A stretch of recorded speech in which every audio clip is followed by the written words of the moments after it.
welcome to Buddy Singleton Field, Charlie Pavlis. And I'm Rick Crawford, live from DIberville, Mississippi. It all comes down last game of the season. Unfortunately, it seems to happen too often. 3-3 Yellow Jackets, 3-3 Warriors, winner take on. That's what it's all about. It's on the schedule. It says the last regular season game, but for all practical purposes, Coach, this is a wild card playoff game. Winner tonight moves on to take on Oak Grove or Brandon's in first place right now in Region 3. And I'm not certain, but I think Oak Grove and Brandon are playing each other in a similar situation. No matter what, who wins this game is going on the road next week. Whoever loses, it's officially basketball season. So that's right, Coach. Which we start tomorrow, so I'm excited about that. But I'm happy tonight, Coach. We're over here on St. Martin's side. We're over here with our people. This is a Homer broadcast, and we're not ashamed of it. A little brisk, cool air outside. It's good to have the hoodie on and the pants and ready to go. Normally we up here in shorts and polos, but it's football weather. Right, the heat of August is gone, and November's here, and it's time to play some ball. Well, again, coming into the game, obviously both teams 3-3, so hold on a second. We're going to pause right here. Pause just for a moment, folks. We are grateful for the opportunity to gather in the stadium tonight. I ask that you wrap your angel wings around the players, dancers, cheerleaders, twirler, the band, and the fans from both sides throughout the game and as we travel home tonight. We thank you for the outpouring of love and support shown by our families, administrators, faculty, coaches, and student body. Most importantly, Lord, I pray that you will guide each senior being recognized tonight as we embark on the next journey of our lives and continue to glorify you in everything we do. In your heavenly name we pray. Amen. Amen.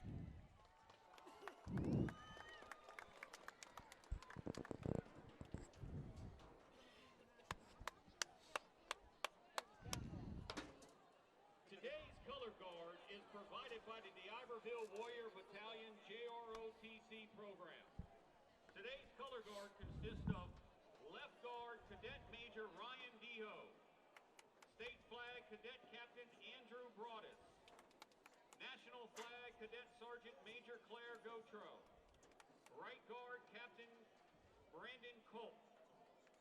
The flag detail consists of Cadet Sergeant David Bratcher and Cadet Private C.T. Frick. The color guard is under the direction of Command Cadet Sergeant Major Claire Gautreau. Please stand as we honor America with the playing of our national anthem performed by the DIberville High School Band. Tonight, the national anthem will be conducted by former DIberville Band Director and one of the most influential music educators in the state, Mr. Badre Hanna.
All right, Coach.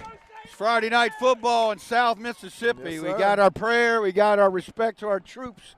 National anthem. Got some fireworks. It's a playoff atmosphere. Rick, talk a little bit about, again, we're coming in here. You know, we've been blessed offensively to have a lot of good health this year. Last year we dealt with a lot of injuries. So we've been healthy all year. You were down below last week. I was up top. I mean, the offense couldn't have looked any better last week. And obviously defensively, if you hold somebody to zero, you're doing a pretty good job. Well, it starts with our quarterback, Million Graham, who stepped up last week a couple times in the pocket. He really starting to refine his quarterback skills as a passer. He's been a great runner all year long. And then you got the McGee brothers, Ham and Jay. You got a solid 5-man front led by Brandon Cunningham at that right tackle position. And then you have electricity out on the slots and out on the wide receiver positions, including sophomore Marquez Gillespie coming into his own with a beautiful Odell Beckham Jr. style catch for a touchdown last week. So the Jackets have the ability to make plays. I don't doubt that. And defensively, again, Kenny, led by Kenny Williams and 100 tackles. Rico Moore, 97 tackles on the season. Jace Franklin, Easton Wentz. I mean, we got a plethora. And then of let's guys talk that can about make the three plays. up front on the defense, Coach. Norday White Jr., Jackson State commit, D1 athlete, holds down the middle with Kenny Williams right behind him. The two defensive ends will shut down the run and rush the passer, and that's Kobe Evans, number 55, and number 56, D'Angelo Gaines. I mean, we've been able to put pressure on the quarterback. All year we've stunned it. We're in that 3-man front, that 3-3 stack. We talked about it early. Again, DIberville's not going to pass it a whole lot, but the guy Wiley, that is ultimately you're going to hear his name a lot. It's a lot of times he's dropping back to pass. If nothing's there, he's taking off running, which means we probably need a spy tonight on him. He's very much similar to the quarterback at Gulfport High that we faced earlier this year in TQ Newsom. Yeah. He's an athletic as all get out. He's very likely to play at the next level. Not sure if that'll be quarterback or not, but he's a straight-up athlete, smart kid, and I believe he's going to take care of the football first, and then he's going to try to run with it if nothing's open. Well, I think, look, I've been in enough of these games to know, and tonight it's going to be about whoever – can handle adversity best, because both teams are going to throw some adversity. Whichever team can hold it in, no personal fouls, nothing that's going to hurt us that has nothing to do with tackling and running the football. We can keep our heads. We got a good chance to win this football game. Well, obviously, we look back to the Ocean Springs game when we talk about a mental collapse. Yeah. We have the ability to beat anybody in this region. We lost a couple close ones. The Ocean Springs game, you can't beat. I will say it. I don't like saying it. You can't beat yourself, the other team, the referees. Yeah. The part you can't control is yourself. Yeah. And so if the Jackets take care of their business tonight, they're going to be competitive, and we're going to may come down to the wire, or we may just blow them out. Yeah. I think our defense is good enough to hold them, and let's see what Absolutely. happens. Again, DIberville likes to run the football. That's our strength. We're just minutes away from teams coming through the old banner right there, and we're going to take a seat. We're going to go to commercial, Hunter, before we start, or we're going to stay with it? Stay with it. All right, we're going to take our seats right here, Rick. We'll get all right, let's get going. Let's talk. While we're moving up here, Coach, let's talk about defense for the Warriors real quick. We're going to look at number 18, Thacker, and number 35, Beausard, are their leading tacklers. And, of course, St. Martin's going to try to run the football first and foremost. Well, look, they're going to be both sides of the football. Look, we do a lot of things similar. Eddie Wayne Whitehead is a DIberville alum. Everybody knows that. The old and smash here comes mouth. our Jackets, Coach. The fans are loud and proud tonight. The old school smash mouth football is not really what we do these days, but it's always a rivalry. Again, back in the day, both stadiums when the lights were on, when it was down on Lemoyne, you could see it from both stadiums. You could see the lights on. So again, it's a natural rivalry due to the distance. It's just and how proximity, close we are. Coach. Yeah. I mean, these kids know each other. They play pee-wee ball against each other. They played multiple sports, baseball, Little League, Dixie Youth Baseball, you name it. They played against each other. They know each other. They probably steal each other's girlfriends. I don't know how high school kids do it. Yeah. But this is about to get legit, and I hope both teams keep their heads on straight and play a clean football game. Well, just like DIberville, again, I talked with Coach Whitehead at Coach's Corner and asked him on the coin toss, is he always defer? And he said sometimes he don't know until he walks out, the feeling he has. So, obviously DIberville's kicking off, and they're going to receive come the second half. So let's see if the Jackets can put a drive together immediately. And if you're DIberville, one person you don't want to kick to is number 7, Elijah Washington. The teams have made the mistake And he's burned them multiple times this year for 90-plus yard touchdowns. Well, we get a chance to return this. Watch number 10 in the up back position because Chaz Pilot's an excellent lead blocker who had a lot to do with Elijah's great returns. And don't forget, Mekhi Hebert back deep for this kick, also number 13, and he's quite electric as a sophomore too. They're not going to let him get it. So they say they're going to take it at the 35-yard line. The Jackets going to take over 1st and 10. At the 35. The Warriors playing it safe on that kick, but let's talk about that black and gold real quick, Coach. The black and gold Warrior defense is always something to look at, especially this time of year. Yeah, these guys will hit you. They'll hit you twice. They might hit you 3 times. But the Yellow Jacket offensive line needs to set a tone right now in this opening drive. Now, they're not as big as they have been, but I guarantee you they're just as tough. And look, again, they have everything to lose right here. You know, the nerves are running. You know, if you lose, you go home. All right, let's look at starters real quick. Coach, we got our normal offensive line with center Ethan Anderson there, Eric Quazo, and Brandon Cunningham. And we've got Landon Pankanen over there in the slot.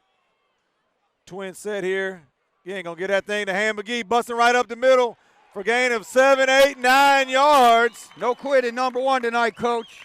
He's setting the tone. You can hit me, but I'm not going down. Ham got an extra 6 yards simply out of his effort for the 10-yard gain. And you look out here, receivers, you got Shazeem Williams on the near side now as trips left. Nick Ross on the opposite side at the wideout. And I'm Nick not Ross, certain who's in the other slot. Looks like 7, Elijah Washington. Yeah, Elijah, and then you got Landon Pankanen. Ham McGee right there up the middle again. Ham McGee busts loose. I don't know if I'm going to be able to sit down That's here. another, Rick. yeah, hey, we get excited, Coach. Yeah. That's what it's all about. Ham 2 for 2, 23 yards on the ground. And the Jacket O-line making enough room for the stellar running back to get his running lane. All right, we in the twin set here, Rick. I'm going to have to stand up myself. Twin set, Ham McGee on the left. Million's going to keep it this time, bounce around the left side. We're running at about an 8 to 9 yard per carry right now, and that's always good for the rushing game. That's hype. That's what the O-line wants to do. They're winning the line of scrimmage. The offensive line is pushing DIberville's D-line approximately 3 yards on every play, and the ball carriers are doing the rest. Ham McGee checks out. Younger brother Jay McGee checks in with 507 yards, rushing 6.3 yards per carry. And I anticipate them handing it right to Jay, right up the middle. But we're going to give it to Elijah coming across the face. Anytime we get in that little bubble motion and set him back there, it's almost every time we're going to hand off to Elijah. Jackets intending to use Jay McGee as a fullback on that play. Jay goes about 215 pounds. I call him and his older brother Thunder and Lightning. All right, after the penalty, it looks like 2nd and 6 here, Coach. And I expect them to keep handing that ball off, running up the middle between the tackles. Again, you're averaging about 8, 9 yards a carry. No need to get fancy, Rick. We're going to get that thing to Jay McGee, and he's held up at the line of scrimmage. Good job by DIberville there. That's big number 33, Husley, the senior linebacker. He just stepped into the gap, met Jay there. Again, thank you for joining us live on YouTube. Again, if you're on Facebook, share it. Share the link with your friends, family. Biggest game of the year here, and it's going to be up 3rd down and about 5 for the Jackets. Jackets going to have to make up those 5 yards from that false start penalty earlier in the series. Ham McGee checked back in. Elijah coming in motion, speed sweep. Going to be another false start for the Jackets. Well, Coach, don't matter how many yards you average these per penalties rush. are drive killers, Coach. Yes. See, now you were trucking along, and now you got a 3rd and 10. Now, I will say, Ham has rushed for 8 or 9 yards here. Again, I'm not opposed to running it here. Coach Whitehead has shown that he would go for it on 4th down earlier in the year on this type of situation. So, really, we might only need to get 5. But we are going to drop back. Little halfback screen.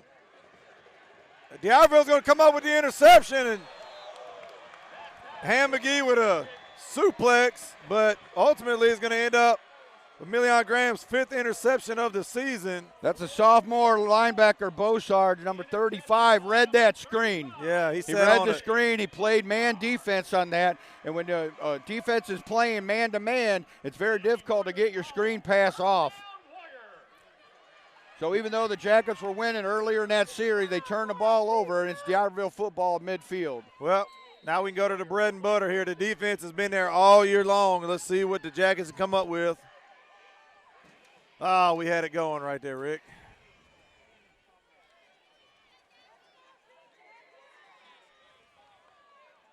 They're just going to quarterback sneak it right up the middle for a gain of about 5 or 6. I'm not seeing the – okay, I'm over here. This is a straight quarterback sneak. Their center challenging our D tackle, Norday White. I've seen DIberville do this in the past. They'll start out a game and just try to get behind and run their quarterback a little bit. And let's not realize something. Number 7 is their leading rusher, over 1,200 yards on the season. Oh, yes. And they have a big offensive line here. Speed sweep coming. He's going to hand it up the middle. And he's got room to run. D. Ingram stepping up for the tackle. And again, I've always said it's not great when your safety's coming up having to make tackles. That senior Hartley on the carry, he's only got 118 yards on the season. Gets enough for the Warrior first down there. I keep looking at their side of the field. We're used to being on that side for the chains. I'm looking over there only seeing the first down marker. The quarterback's going to keep it this time, and he's got room on the right. Jace Franklin's not going to catch him. Pulls up. It's going to be touchdown, DIberville. The Warriors caught St. Martin in man coverage right there, Coach. Francois Cannon came across the field with the man in motion, leaving no corner on that side. They brought a guard over and pulled and sealed the edge, and that left Wally all the running room he needed to get in for the score. Well, once Wally got around the edge, we didn't have an angle, so. That was a well-designed play for the Warriors. Have to give them credit. When you pull your corner away, then there's plenty of running room on that side.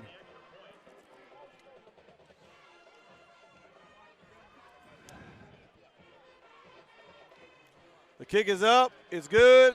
Going to be 8:30 left in the first quarter. 7-0 DIberville. Going to stay right here.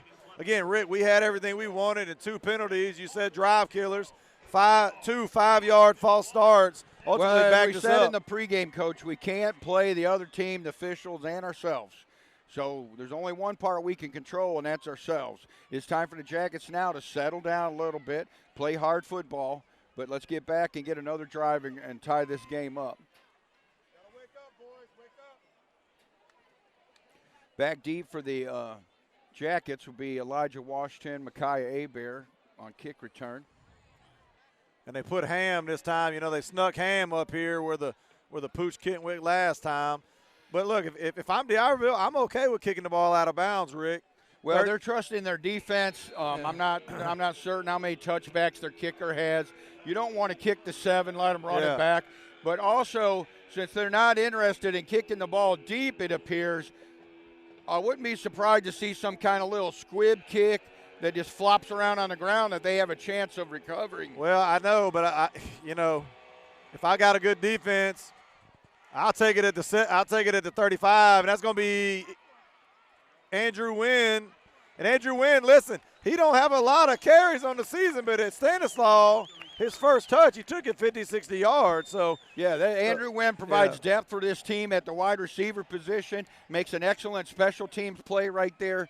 Jacket's going to get the ball 1st and 10, the ball's at the 43. If there's one thing we don't lack, it's speed. So if I'm the other team's special teams coach or the head coach, you know, when you kick it to us, more times than not, we're at the 50, 40, 30. I'm going to just go ahead and kick it out of bounds. High school coaches expecting that little pop kick to be fair caught. Yeah.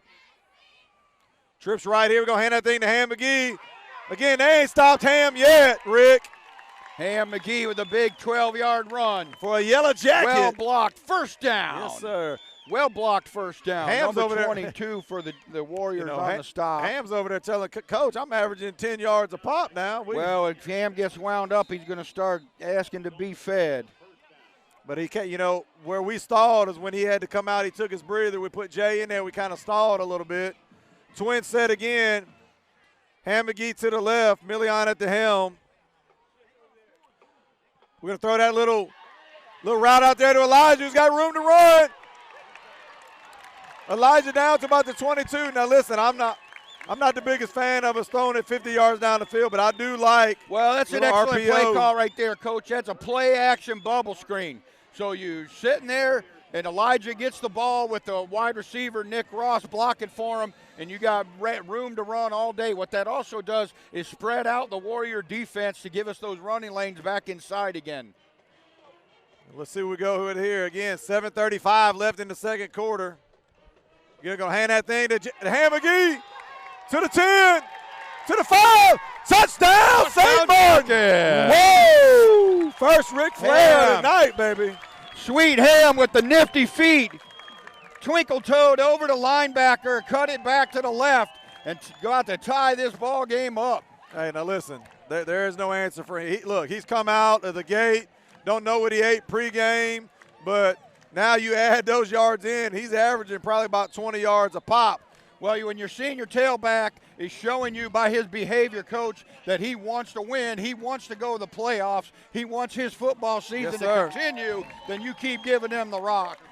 Well, the snap was good, the hold was good, the kick is good. 7:22 left in the first quarter, 7-7 St. Martin. Staying, going. We're going to commercial break. Be right back after a word from our sponsor. Hi, I'm Jennifer Sequel Harris. I'm a candidate for County Court Place 1 Youth Court in Jackson County. I've been a resident of Jackson County since 1995 and have practiced law here since 2001. I have served as a guardian ad litem for abused and neglected children in both youth court and chancery court. I have also served as a privately retained attorney, a juvenile defender, and an indigent parent attorney in Hancock, Harrison, and Jackson counties. With my knowledge and experience, I believe that I am qualified to serve the families of Jackson County, bringing new ideas to assist our families in crisis in a fair and impartial manner. Please vote November the 6th for me as your next youth court judge.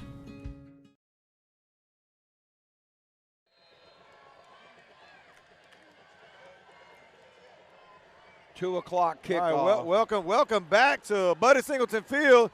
Oh, that's easily going to be. If we can put it in the end zone all night, look at that kick. Like you said, no wind. Wetzel's fired up. Ham's got this team fired up, and that's what the senior leader needs to do. I talked with Eddie Wayne just, because he's had some moments where he couldn't put it in the end zone. Remember, he pulled his back early in the season. Right. And, you can't kick in the end zone if your back's hurting. So it looks like a healthy Jared Wetzel. The 5 yards deep. The difference, they're at the 20. We're starting at the 35, 40, 45. Let's talk about this Jackets starting defense. You got 55, 56 Gaines and Evans on the defensive end, 59 Norday White on the defensive line. They're going quarterback sneak again here, and he gains about 5. And I wouldn't be surprised to see more of that from DIberville. It's a very safe play for them. 5 yards of carry. What that does also for the Warriors, Coach, that negates 22 and 25 in their run blitz package. Our linebackers in a 3-3 stack, Kenny Williams is a middle linebacker, 25, Rico Moore on the outside with 22. We're in the box here, Rick. I mean, everybody's within Jace 7 Franklin yards. as the other linebacker. Let's see if they speed sweep us in motion again. And they are. They're going to cut back across, and Kenny Williams, Kevin Ferguson combined for the tackle. Going to bring up 3rd down and about 1. I wouldn't it's be hard surprised at to this see angle another here. quarterback sneak here. Yeah. This time the Warriors put a man in motion, and the Jackets showed their zone package. 29, Brian Andrews did not go with the receiver. So the fans at home, if you see the corner go with the receiver, that means we're in man. If the corner does not go, we're in zone coverage. Obviously, they're going to fall, I'd be willing to say 3rd and 1. They have a high percentage of conversion ratio. It gets a 3-man front. Yeah, ain't no doubt. It gets a 3-man front. You got both guards and the tackle are going to attack the defensive nose tackle, Norday White. And all the quarterback has to do is secure the ball and just tuck in behind his bigs and go wherever the pile takes them. The Jackets are going to have to somehow send a linebacker down low and get his legs to stop these quarterback sneaks. All right, Wally's going to same play he scored on, and this time he's tackled for loss. Big Norday White, no. Kobe Evans first got to him. Stack. So that's the same play they scored a touchdown on, Yeah, obviously. fake jet sweep, and the quarterback kept there. Made a good adjustment there. Difference was, again, franchise Cannon stayed home, and we're not in man coverage. So Wally had to keep it inside. There was no outside room for him to run, and Jackets defend that very well. 2nd and 10.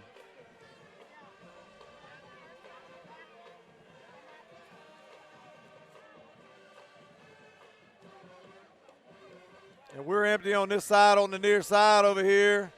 False start, Broken no, play, I don't know, broken but- play. And this is what Wally has excelled at all season, at broken plays, turning it, because he's been on WLOX. Oh, Friday yeah, Night that's what we Lights. call backyard football, Yeah. coach, or barnyard, we used Yeah. to say. And smear the dude with the ball, we used to say in a different way. But we're in a different world now. But Yeah, the yeah. Jackets caught a hold of that broken play. 55 Evans stayed home. You got Jace Franklin over there. Eastern Wind stepping up. The dog position, the other dog, Kevin Ferguson. Our two corners, Brian Andrews and Franchise Cannon, 29 and 5. And number 11, D. Ingram. D. Ingram played an excellent free safety all year. All right, let's see what we got here. Again, Wally has room on the left. Jabrian's by himself over here. Let's see what. They can go timeout, DIberville. 4:19 left in the first quarter, 7-7. We'll be right back after a word from our sponsors. If you can drive it, we can fix it. Johnson Tire and Auto Solutions for new tires and engine repair. If you can drive it, we can fix it. The best service you can get. Johnson Tire and Auto Solutions. If you can drive it, we can fix it. St. Martin High School football is now live on Gulf Coast Sports Network's YouTube page. Subscribe now and stay up to date on all the high school football action. This defensive series is important right here. We need this play. Welcome back to Buddy Singleton Field. 4:19 left. Warrior in the first football, quarter. 3rd and 9, coach. This is a huge play for both teams. They're going to play action pass.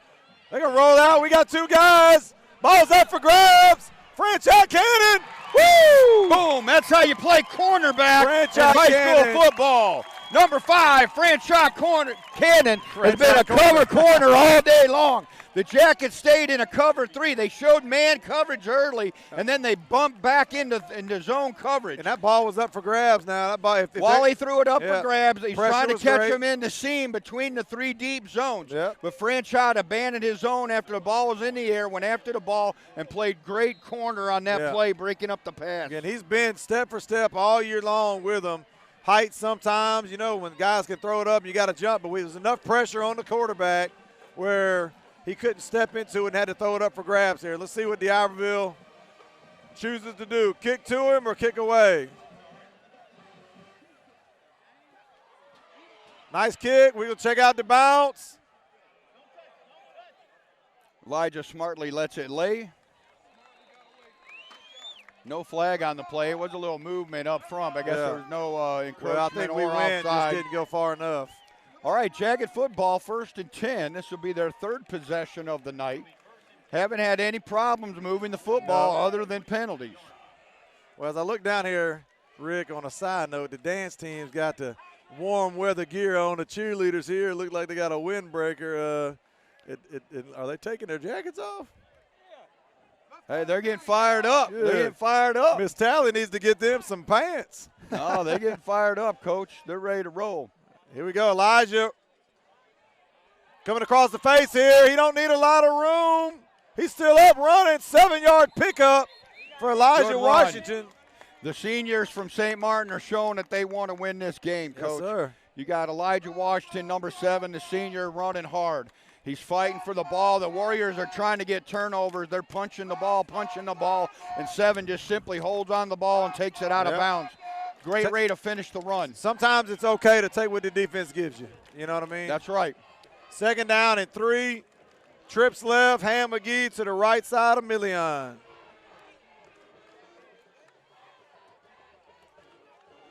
We're going to get that thing to him, busted right. He's got room to the 50. 40 cutting back across. Ham McGee. Whoa! First down, St. Martin. Ham McGee with a nice hole made by Brandon Cunningham, the 4-star offensive tackle, Mississippi State commit. Shazam And then did a Ham good job. once he got to the second level, Yeah. he's just juking with his quick feet and getting the extra And yardage. Shazam, great job, not blocking, but clearing out, running the route, taking his man down with him. Hey, sometimes you ain't got to touch anybody. You just pretend like you're running down there to catch the old feet ball. Trips left. Warriors beginning to stack the box. Gonna get that thing to Ham, coming up the middle now. First time that he hadn't rushed for 7 or 8. Gonna be about a 2-yard pickup for Ham McGee. Yeah, 33, the senior Husley in on the stop for the Warriors. The Warriors are stacking the box now, trying to stop the run. You're Jay looking at McGee. 7 guys in the box. Jay McGee coming in, checking in for Ham. Same spot we were in. Okay, let's Second and 10. Let's see if we can not get a penalty here. Twin set. Jay McGee to the left. Million at the helm. Gonna fake it this time. Million's gonna keep it. Bounce up the middle for a tough two. This angle is a little tougher to see. That's on a this design angle. quarterback keeper where your right guard and tackle both pull to the left after you're doing a ball fake to the right. Million got a couple yards on the play, but the Warriors defense is stacking the box and stayed home. 1:58 left in the first quarter. 7-7 St. Martin. 3rd down and 7 here, Rick. Went with the hard count. Last time we were in this situation, we went running back, halfback screen, which DIberville picked off. So let's see what we're going to throw that little. That's an incomplete pass. Yep. Million Graham trying to find Micaiah Hebert on the bubble screen with Shazim Williams as his blocker. The unfortunate result of that play was the Warriors were in man coverage, Coach, and in man coverage, they weren't leaving Micaiah and just straight up fighting for the ball. Well, So now we got 4th down for the Jackets. 4th and 7. Ham McGee checking back in. Our first 4th down of the night, by the way. Twin set again. Now, We're kind of in no man's land. The ball Yeah. spotted at the 32. we got Ham wheeled out right there. He's got room. They ain't going to bring him down. It's going to be a first down. Ham McGee still moving. Out of bounds about the 12, 13-yard line. Hey, when in doubt, just get the ball to Ham. Well-designed play. Elijah Washington ran a drag route straight across the field, took the corner with him. Ham released from the backfield, wide open. Yellow Jacket first down. Well, as I'm looking out there, Rick, and I didn't notice ahead of time, but Marquez Gillespie, I don't not see him. dressed. I haven't well, seen him on the I see him field. there. He's on the sideline, so I don't know if he's not feeling well or maybe a little disciplinary action. Or But maybe someone just beat him out this week. You never know, Coach. well, he had a pretty good week last week. All right, let's see here. We in that jumbo package. Touchdown, St. Martin. Woo! Here we go. Million Graham with the effort from the 2. Dives into the Yeah. end zone. Getting another Yellow Jacket touchdown. That was a- Putting St. Martin up on the scoreboard. Beautiful extra effort right there from Million. And I will say this right now, Coach, the Yellow Jacket O-line doing their job. They're continuing on 85% of our plays to push the Warriors off the line of scrimmage. That's Million's 12th rushing touchdown of the year. Nick Ross with the snap, Landon Pankin with the hold, Wetzel with the kick. 14-7. St. Martin 1:14 left in the first quarter. Going to stay right here. I'm going to take a seat.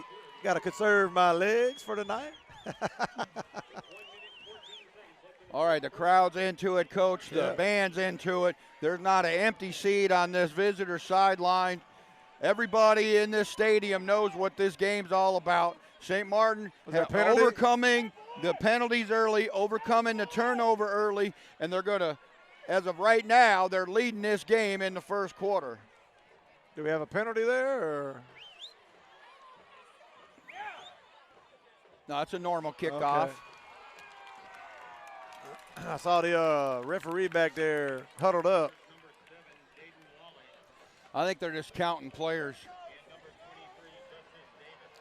Again, ain't a whole Wally is such a good athlete that the Warriors are using him as a kick returner here. Well, you can't I return really it don't from the think end he's going to zone. get a chance.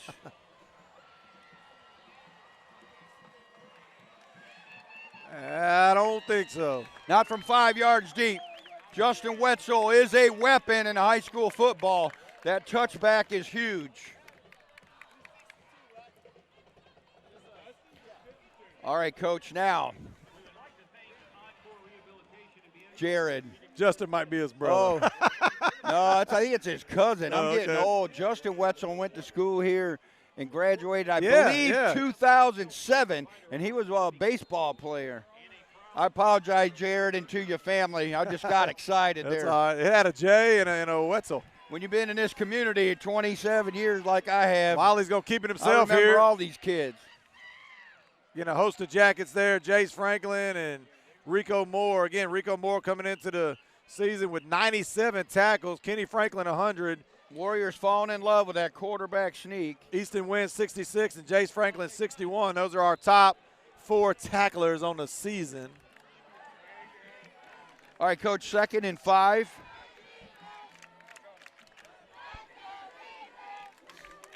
We're up to 131 viewers on the YouTube live page, Rick.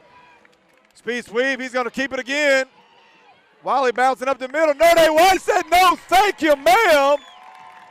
Norde White, D1 athlete, Jackson State commit. The big Says, fella. I'm tired of you running, 7. Gain of 3 on the play, Hey, 3rd down 2. And then once again, Coach, they went with the speed sweep, Yep. but the Jacket stayed in zone. So there's nowhere for Wally to cut that outside that allowed Norde to make the play. 3rd down and 2, 10 seconds left in the quarter. See if they go get a quick snap.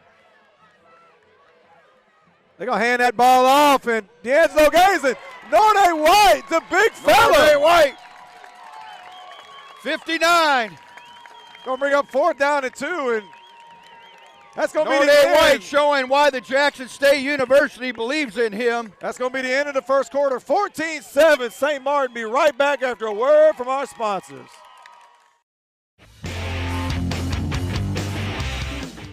Are you planning on building a new home? Or does your home need remodeling or repairs? No matter the size of the project, Hires Construction has the capability to build high-quality properties from start to finish, while controlling the cost, quality, and timing. So for your next project, choose Hires Construction. Higher quality, higher standards. Hires Construction, family owned and operated since 2010. For all your construction needs, give us a call at Hires Construction. If you're thinking about selling your house or buying a new home, please give me a call. The highest compliment I can receive is a referral from a satisfied customer. Melanie Adams would like to wish the St. Martin Yellow Jackets the best of luck this football season. Go Jackets! It's another hot summer, but don't sweat it. We have the solution, only available at Solar Control. We have the highest heat-reducing window film on the market. Introducing 3M Crystalline, which will reject 97% of the infrared heat, keeping you and your family cool and comfortable year-round. Crystalline blocks 99.9% of damaging UV rays. It also comes with a 3M nationwide lifetime warranty. Call us today for a free estimate. Solar Control, family-owned and operated for over 40 years. Solar Control, your only local authorized 3M dealer.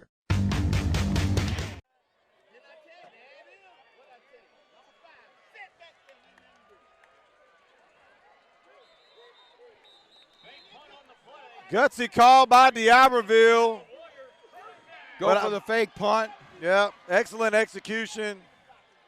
Now, They did a direct snap to number 5, the younger Wally, sophomore. now I think DIberville knows that we're going to be putting points on the board.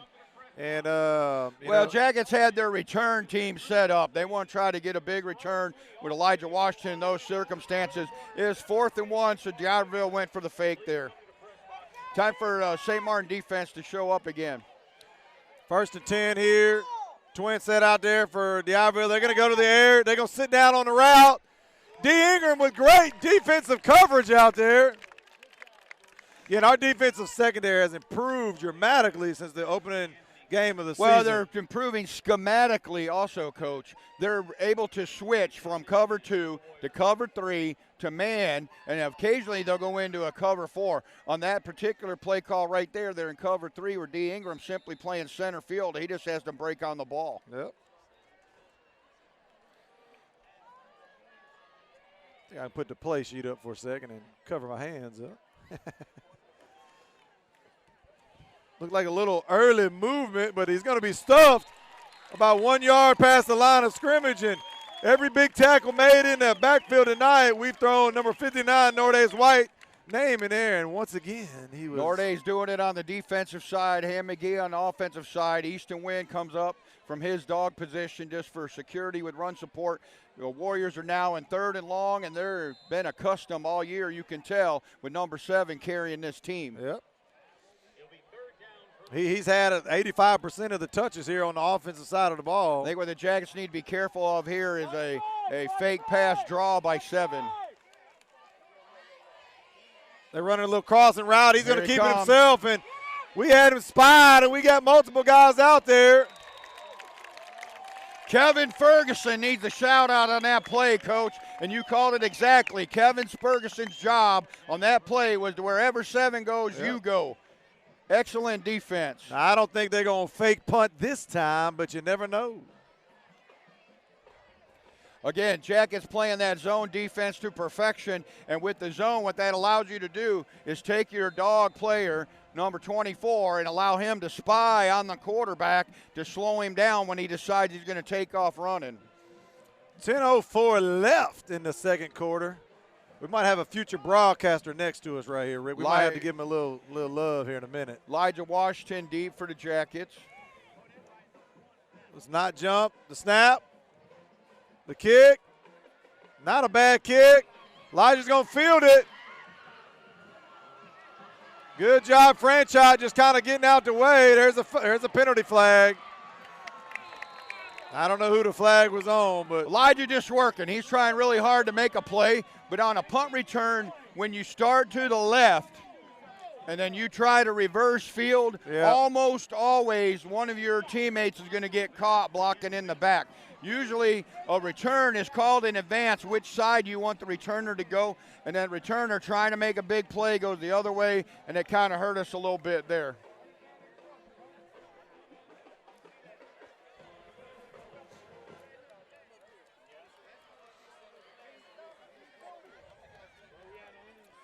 All right, going to bring up first down at 10 for the that block Jackets. in the back call be a 10-yard penalty from the spot. Yep, so ball's going to be at the 30-yard line. 9:33 left in the second quarter. And even with that penalty, Coach, it doesn't put the Jackets in a poor starting position. And essentially, it only cost us about 6 yards. Now, Jay McGee's starting in this time instead of Ham in the backfield. Trips left here, Landon Pankin, Makai Hebert, Nick Ross. Million's going to follow right behind Jay McGee. Now, I don't know if he was down.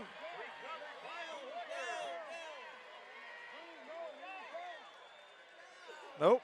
Well, I'm refusing to comment because it looked like he was down to me. But unfortunately, in high school football, there's no instant replay. Although I got one over there, and he was down. Well, Hunter said he was down, so we might need to make a phone call. Well, there's no replay in high school football, so whatever the white cap and the others decide, that's what it is. So it looked like Million was down to me. It looked like he was down on the replay, but we got to play on. That's 2 turnovers for the Jackets so far in the first half. Again, quarterback sneak right up the middle again.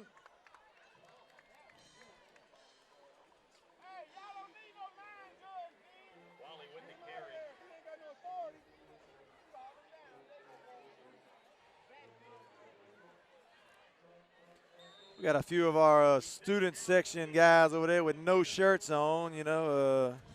Well, I mean, Coach, it's not Minnesota. Yeah. But for South Mississippi in the low chilly. 60s. High snap here. All right, here we go. Oh, jump on it.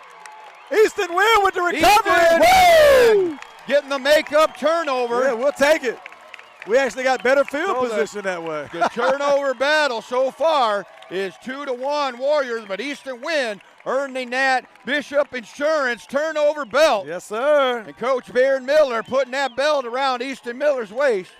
Easton Wynn's waist. There you go. Easton coming to get the fans cranked up. He don't watch wrestling. He don't know how to hold that belt up. You got to hold it up like the Rock. Easton earned himself a po' boy from Fayard's Marathon to go along with that turnover. Let's see we go right here. I wouldn't mind a speed sweep from Elijah right here. Although nobody's up on Elijah. Well, he just realized that was Elijah, so he came up.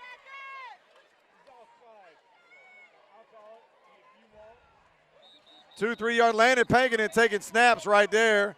Landon in a quarterback he didn't fumble, but he fumbled it with the ball on the snap, caused the timing to be off.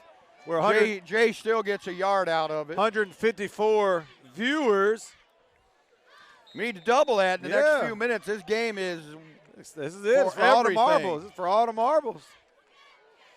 So I'll be thank the 154 viewers for tuning in right now, but share this feed with all your friends. Nick Ross this on is a heck of a ball game so far. Gonna hand that thing to Jay. Hey, McGee, bouncing left. Nick Ross with a little bit of a block. Woo! That's what I'm talking about. Hey, McGee finished that run, knocked 14 about 7 yards out of bounds. Nick Ross with a sweet block to seal the edge. For a yellow jacket. First down. Yes, sir. Man, I like it. Give Ham a breather and give him the rock. 1st and 10 from the 28-yard line. Let's stand up a little higher here. Landon Pankin taking snaps, trips right. We're going to hand that thing to Ham McGee again. Hold on to it there.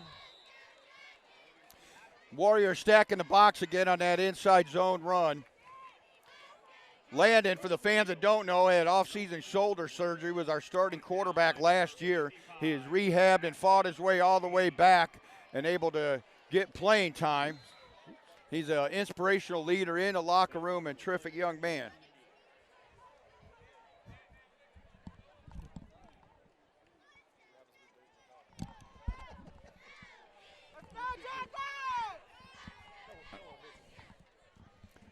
All right, Million taking the snap here.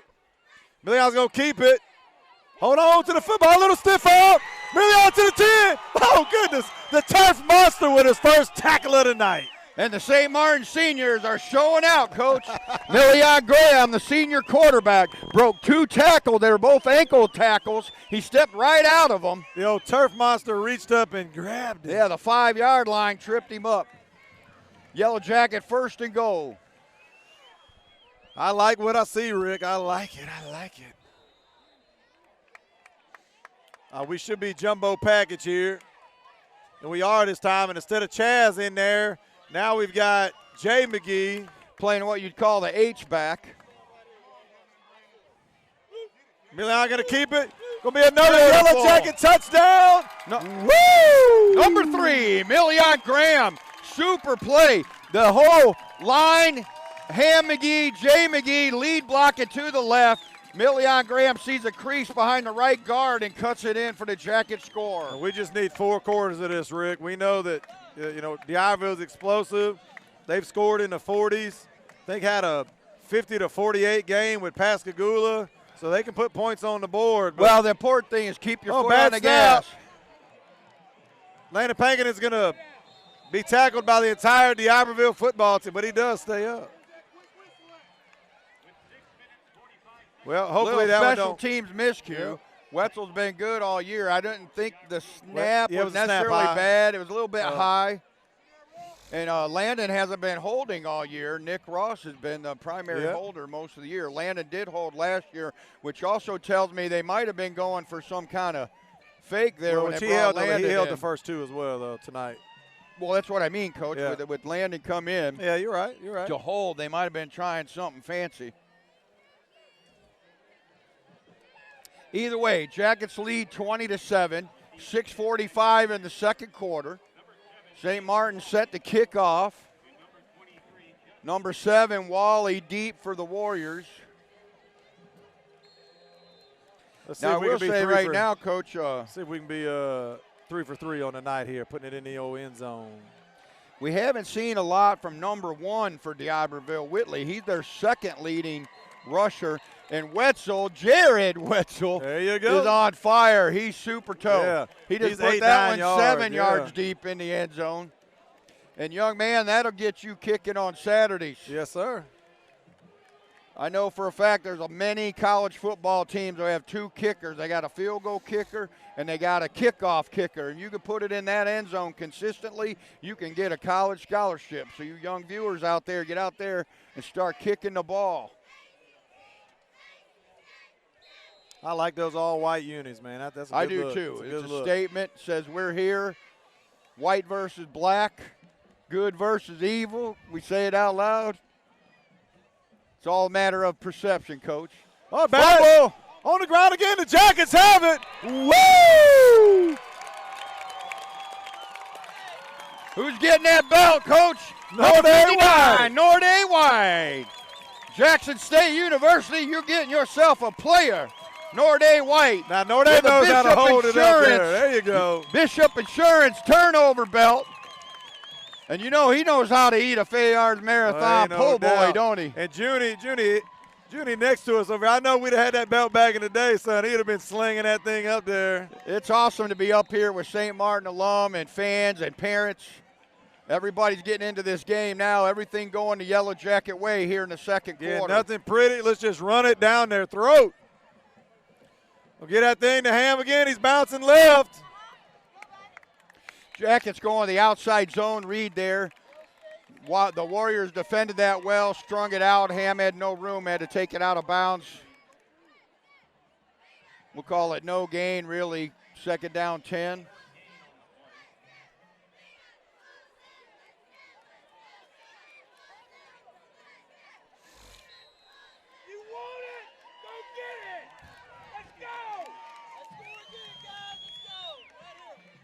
A twin set again.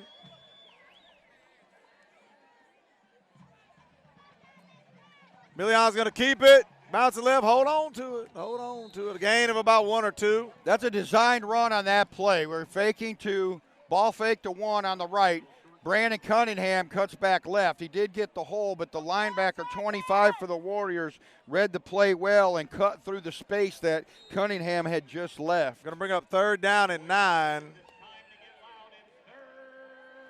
That 25 for the Warriors is Quinn. He's a senior linebacker. And they are. Everybody's within 4 yards of the line of scrimmage here for DIberville. There's the fake. Oh, a little more air on it. We had a nice play. Good play call, play action. We're going Looked like Elijah Washington was going to be open, like you said, Coach. Yeah. Million threw it on a bullet. He throws some air into the end zone, and that's an easy catch. Great call. Great call. Just didn't execute it.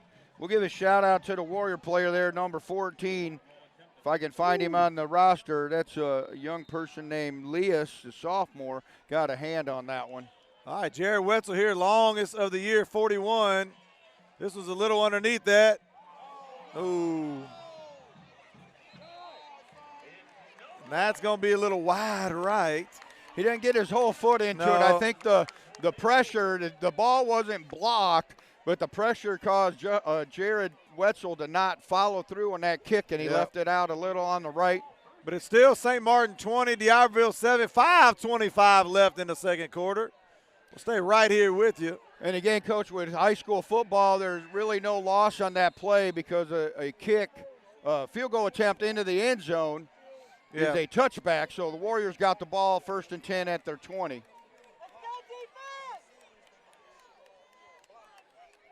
They're throwing to the air. They got the out route right here to number 5. Wiley to Wiley. Jabrian Andrews comes up and makes the tackle. For the first time tonight, the Warriors taking advantage of the cover 3 zone by the Jackets. In that deep cover 3 zone, leaves a space underneath, and the Warriors are able to find that and have a nice little pitch and catch for the first down.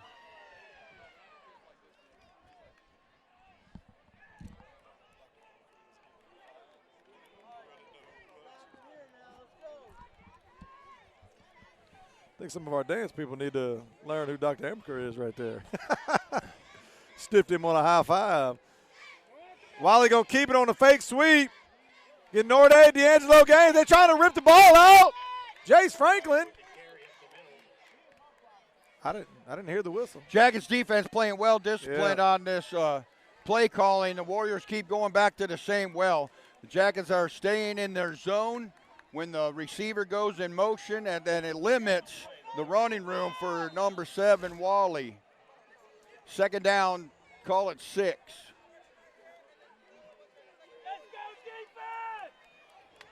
I didn't think he got that many yards. Apparently he did. He's going to give it this time. No, he's going to keep it. He's going to pull it. He's got room. And D. Ingram with the missed tackle. Franchise put on the speed here. Come on, son. Franchise, great job pushing him out of bounds about the 10-yard line. Well, we mentioned earlier, Coach, Wally is a straight athlete. That's why they're giving him the opportunity, play after play after play after play. Yeah. Eventually, if he gets a little crease, he's got the wheels to get out and break the big gain. I'm very proud of number 5, Franchise Cannon, for preventing the touchdown and ran him down. You know, he was getting blocked, got his legs together and put on the. That was just a straight read option, and Wally decided to keep it. Well, you think Wally's going to hand it off this time to number 2. No, he's going to keep it, run straight ahead. He's still running.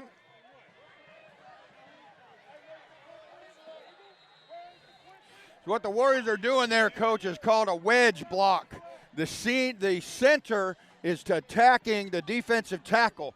The other linemen don't block anybody. They lock in behind the center, shoulders, and they push, and they make a wedge. And all the quarterback's doing is getting in that wedge, and they're just pushing down the field. It's an old rugby play is what that is, and the Warriors have been working that all night. Well, it's hard to get in there and get somebody by the legs when you ain't got a crease. Timeout, DIberville. The coach is not happy on the sideline. 3:29 left in the second quarter. 20-7. St. Martin will be right back after a word from our sponsor. Every day, a chancery judge takes responsibility for other people's lives by making decisions on cases presented to the court. In my opinion, a chancery judge should have a real compassion for other people, should have a real understanding of human life, and should have a depth of legal experience. I'm Mark Maples, candidate for Chancery Court Judge, asking for your vote on November 6th. But what they do... Well, it's too productive to not have... Welcome back to Buddy Singleton Field. We're discussing the wedge blocking again. Yeah, well, Coach, what they do is the center hits the defensive tackle right in front of him. The guards lock their shoulders in behind the center shoulders, making a wedge, and the tackles do the same. So they're not really, if people would watch the old movie Mighty Ducks, and that's basically what's going on inside the pile on these DIberville quarterback sneaks. That's the flying V right there.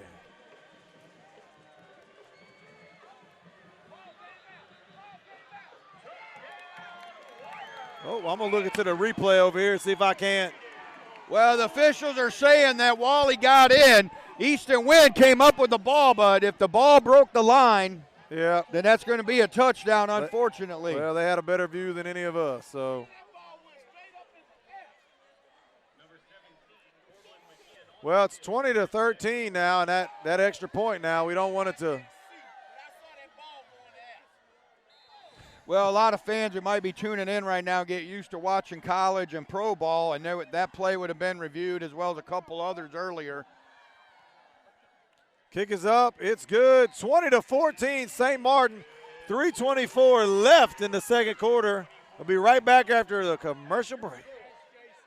Is your friendly neighborhood pharmacy that has proudly been serving the St. Martin community since 2001. Stop and save right and receive personal attention from an educated and friendly staff. Save Right isn't just a pharmacy. They have gifts, healthcare items, cards, and much more. They also have bill pay, money orders, and a free blood pressure machine. Save Right's convenient drive-thru makes getting your prescriptions easy. And don't forget, you can drop off prescriptions before or after hours. So for all your pharmaceutical needs and more, remember, save time, save money, save right. At ProdaCare, we understand that peace of mind is everything. We give families the opportunity to remain safe and independent in their own homes while receiving the elder care they need. We're available for you and your family 24 hours a day, 7 days a week. Hi, I'm Jamie Wynn with Prada Home Care. We are pleased to provide our services to individuals along the Gulf Coast and surrounding communities. Give us a call today. Prada Home Care. Call today for a free consultation. 228-355-9971.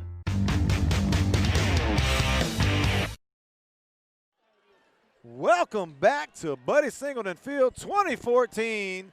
St. Martin with the lead, 3:24 on the clock. Andrew Wynn's going to have a chance to return it. Let's hold on to it. He's got speed, Rick. He's bouncing it outside. Oh, let's see if he's got the Jets. Oh, nice block. Nice block. Cut back, number 6, Andrew Wynn for the Yellow Jackets.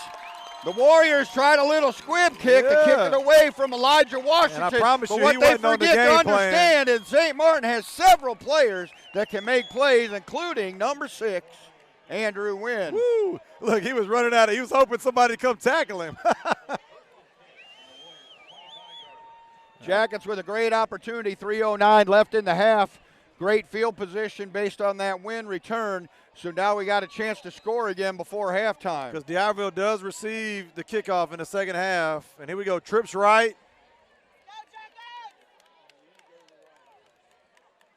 Hand off to Ham McGee, trying to find a hole. He found one, he's still running. I'm going to go ahead and tell you, I wouldn't be surprised if Eddie Wayne will come out and onside kick in the beginning of the second half, man. I got that Well, feeling. we executed a nice one straight out of the Saints playbook earlier in the year.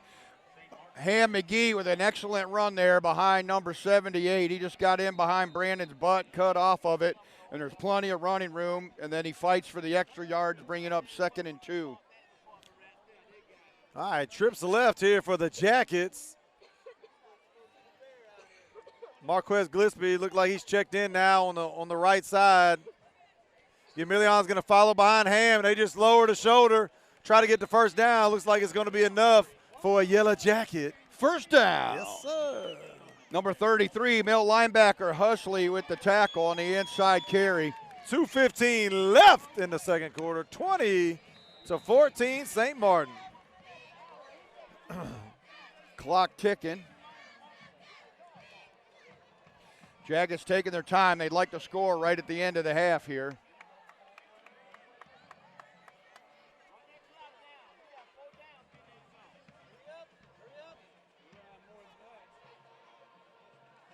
We'll hand that thing to Ham right up the middle. Ham still running. Ham McGee, no quit fighting, late flag. Could be a face mask. There's our first person, first 72, Ethan Anderson with the pancake block from the center position. All the fans speculating on what the call is. They're probably speculating something else on the other side over there. That's, I'm going to say it, that's weak sauce, Coach. Weak sauce. They called assisting the runner against the offense. Well, that's going to be 5-yard penalty. It's a actual play call. It is very rarely called at any level.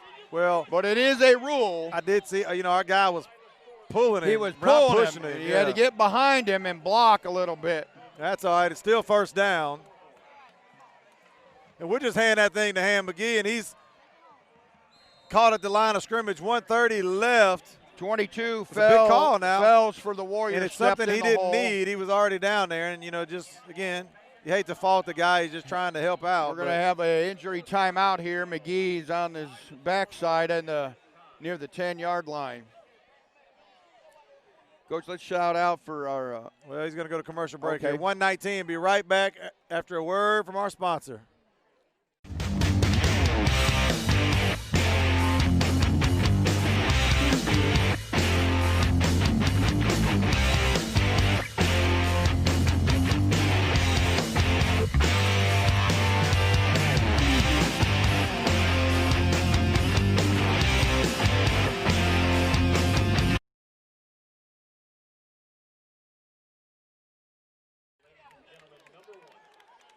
Welcome back to Buddy Singleton Field. Ham McGee a little gingerly walking off the field. He missed a game earlier in the season with a hip injury. Kind of tackle from behind. Not going to speculate if that's what's going on here, but capable backup in his brother, Jumbo. number 15, Yep. Jay McGee. And we're in a jumbo package, which we're going to snap this thing right here to Million. We're going to follow behind the jumbo. Million's going to keep it. Follows his blocks that time. Chaz Pilot in as the H-back fullback. Going to make it third down at about 2. 1:09 left. Again, we don't mind running a little clock here.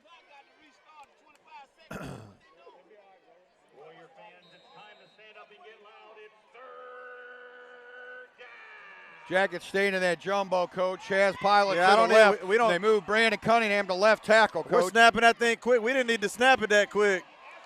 Great individual play by the Warriors. That's number 35 for the Warriors, Beauchard. He's had 56 tackles on the year coming into tonight. That was a quick snap. Million tried to take that play outside, and Beauchard's cut through the gap. Jackets may have to get creative here on 4th down. They can get a first down without scoring. All right, there's the first down. However, when you're this close, it's half the distance, and I don't know if That's half the distance. The ball's on the 6. They're putting it on the 2.5. So it's going to be fourth and inches at the 2.5. So they're going to have to get basically inside the 2. Great to get call the first right there. down. Well, we've done a good job on the hard count all year. Here's Give where you credit like. to the O-line on that. Yeah. O-line has to play with discipline, and they've done a great job on that all year. Well, here we go. Now St. Martin is moving Brandon Now they're Cunningham from one side to the other. Official timeout for a measurement. Yeah, they're going to measure. We're going to stay right here. We don't want to risk missing the play. Here's where you get in these situations that you never take a snap under center, where you could just like what. Well, yeah, what like the DIberville Warriors does. running Yeah. their quarterback sneak. You know, this offensive scheme, they've not put a player under center in approximately 5 years. So I don't expect it to happen again here. I don't either. And your center is comfortable snapping into the shotgun. So what the Jackets do here, they bring I'm going to tell you what I'd love Jay to see McGee here. in. I'd love to see a direct snap to Ham. Well, that's about what you're going to see, I believe. Ham line up at quarterback, it looks like, with DIberville beside him. DIberville's going to take a timeout. We're going to go to commercial break. Be right back after a word from our sponsors.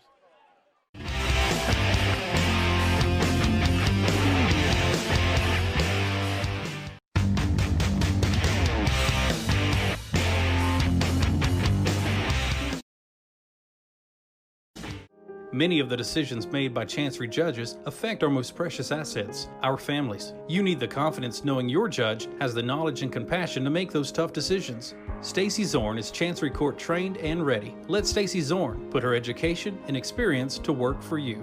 Hi, I'm Stacey Zorn, and I'm running for Chancery Court Judge, Seat 3, serving Jackson, George, and Greene counties. I'm asking for your vote on November 6th. Remember, check the Z! All right, folks, welcome back. Buddy Singleton Field, 4th and inches, 2014 St. Martin, biggest play of the game. On this formation right here, they got Brandon Cunningham lined up as a tight end. So you got an extra blocker on the right side. Everything's stacked to the right. We snapping this thing to Ham. He's going to run straight. He's got the edge. Ham McGee's going to walk into the end zone. Woo! Touchdown, St. Martin. I wouldn't There say we go, walk Jackets. But hey, what got that play going, coaches, they had the extra blocker. Yes. They brought Devin Washington in for couldn't the shoot the extra gap. blocker on the right side. Moved Brandon Cunningham to a tight end, called an offset line. That allows you to get that edge, and then Ham used his burst of speed to just take it to the end zone. Hit the old turbo boost right there. Now let's see if we can get the point here. And let's see if we do a little razzle-dazzle here or not. The kick is up. It's good. DIberville's getting good pressure. But 27-14, St. Martin. We're going to take another commercial break. Hi, Troy Ross here with the Jackson County Board of Supervisors. I want to take this opportunity to wish the St. Martin Yellow Jackets the best of luck this football season. Go Jackets!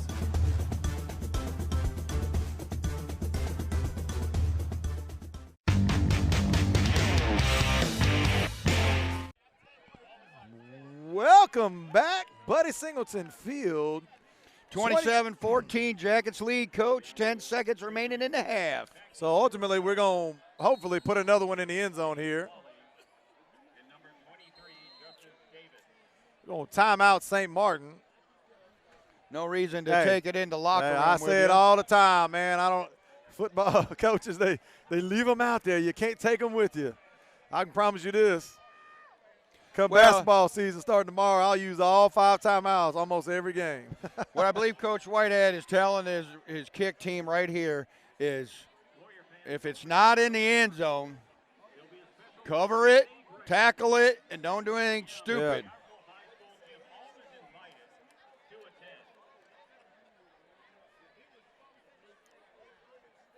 So you can see I got a good view right here straight into their huddle.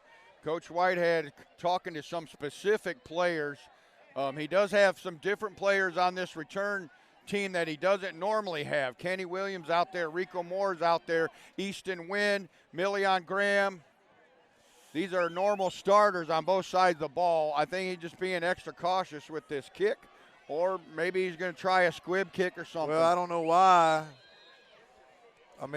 Well, Jared Wetzel's a weapon, but he's not 100%. I think they're out. Oh, why would we do that? Well, that makes the clock run. As long as we can cover it, we're in good shape. Shazim Williams with the tackle. Clock's still running. We do appreciate that. Heads up kick return by number 2, Hartley, for the Warriors. So that burned an extra 7. Hasbrook began her career as a registered nurse and then became an attorney. After graduating from Ole Miss Law School, she began representing the people of Jackson, George, and Greene counties and has for the past 28 years. 12 of those years has been an assistant district attorney fighting for the safety of our children and communities. Only Tanya Hasbrook has the diverse and extensive experience needed to be your next Chancery Court judge for Seat 2. Tanya Hasbrook, the name to remember. I'm Tanya Hasbrook, and I approve this message.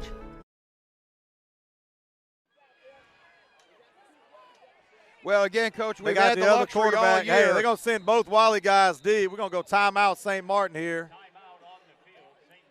So ultimately, they had their backup quarterback who splits a little time. It's his first snap of the night. They got Kozlowski, and right? they got the Wally brothers on the edge. Well, yeah, they're just going to try a little Hail Mary. But I think the Jackets are going to do, they're either going to do a what you call a man cover 2. So you're going to man up on the weapons but keep guys deep as the cover zone.